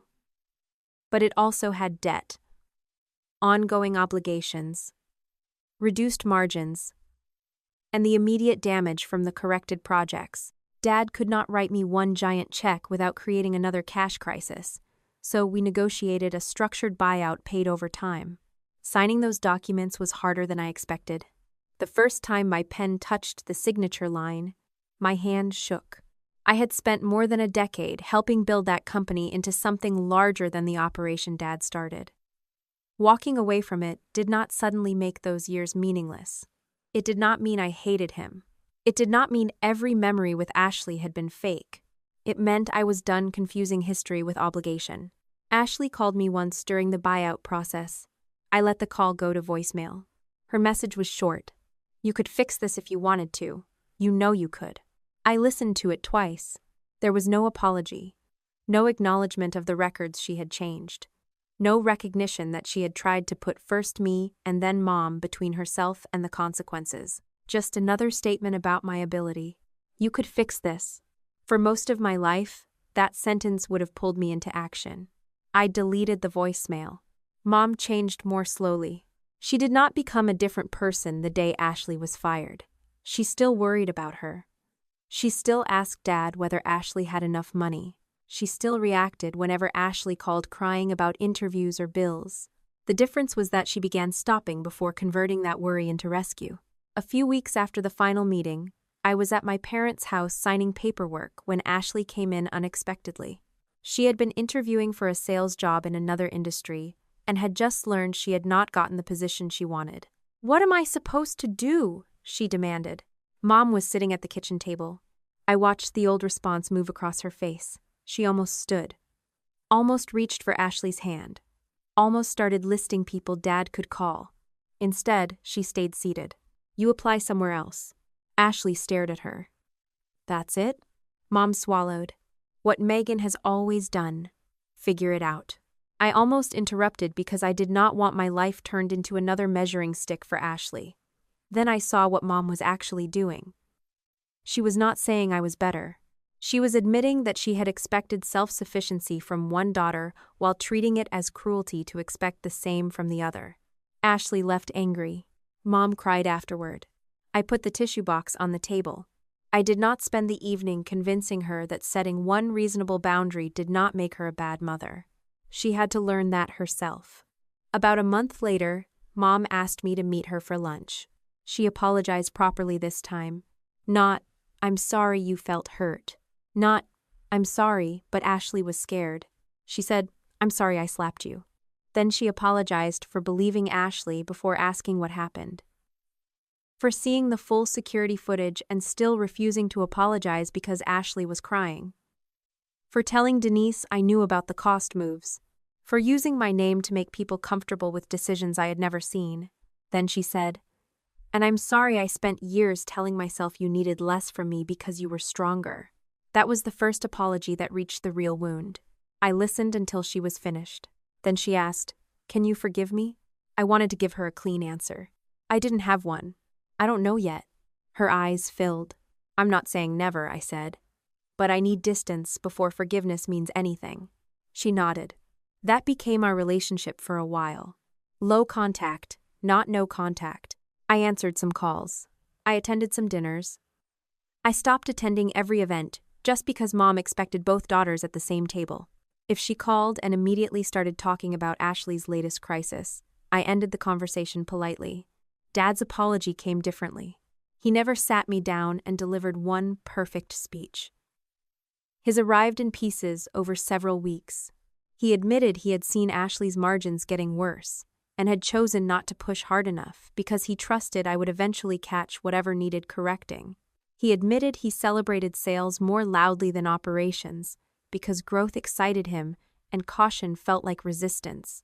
He admitted that when he called me responsible, he often meant available. The clearest thing he said came while we were reviewing the final buyout documents. He stared at the numbers for a long time and said, "I made you responsible for making my favoritism affordable." I looked at him. It was harsher than anything I had ever said. It was also true. "I think you did." He nodded. Neither of us tried to soften it. By August, I was no longer an employee or member of Miller Home Renovations. Dad was running a smaller company with tighter controls. Caleb had more responsibility and, according to Dad, was making mistakes I probably would not have made. That was good. People who are allowed to own responsibility are also allowed to learn from it. Ashley eventually found a sales position outside residential construction. I heard that from Mom. Not because I asked. I did not ask what she earned, whether she liked the company, or whether she still blamed me. Her career had finally become what it should have been all along. Hairs. I started doing operations consulting for small contractors and project-based companies. At first, I thought I would miss being embedded inside one business. Instead, I discovered I liked walking into a messy system, building processes, training people, and leaving without becoming the person everyone expected to call forever. The work still used everything I was good at. The difference was that my competence had boundaries around it. The strangest adjustment was the quiet. For years, my phone had buzzed through dinner. A vendor. Dad. Ashley. A project manager. Mom calling because Ashley was upset. Some problem that always seemed urgent enough to move my life aside. When the calls stopped, I kept checking my phone anyway. It took me weeks to realize I had been using other people's emergencies to measure my importance. By August, I was getting better at not doing that. One evening, I made pasta and sat at my kitchen table with the windows open because the weather had finally cooled enough to let some air through the house. I had barely started eating when my phone rang. Dad. I watched his name on the screen for a few seconds, then answered. Hey, do you have a minute? What happened? He hesitated. We've got a project in Upper Arlington running behind. Cabinet slipped, electrician says he may move us, and Caleb wants to push the countertop template. I'm not sure that's the right sequence. My mind solved it before he finished. Protect the electrician. Move the template only if the cabinet delay crossed the measurement threshold. Call the fabricator before moving anything. Use the open labor window elsewhere. I could see the schedule in my head. The old answer reached my mouth automatically. Send me the numbers. I stopped. Dad waited. I looked down at my plate. A few months earlier, I would already have been reaching for my laptop. Dinner would have gone cold beside me while I fixed a project for a company I no longer worked for. I said, You need to call whoever runs operations now. There was a pause. Then Dad exhaled quietly. I know. Neither of us spoke for a moment. I guess I called out of habit, he said. I looked at the phone. So did I. He laughed once. Not happily, exactly. But without anger. Have a good night, Megan. You too, Dad. I ended the call and placed my phone face down on the table. For a few seconds, I could still feel the solution to his project sitting in my head, waiting to be used. I let it stay there. Then I picked up my fork. My dinner was still warm. When you spend years being the reliable one, people may start treating your strength like permission to give you more pain, more work, and fewer choices. The lesson is simple. Help when you choose to, not because others expect you to carry consequences they created. Set boundaries early, document important decisions, and never confuse being needed with being valued. If this story reminded you to protect your time, name, and self-respect, subscribe to the channel for more stories like this.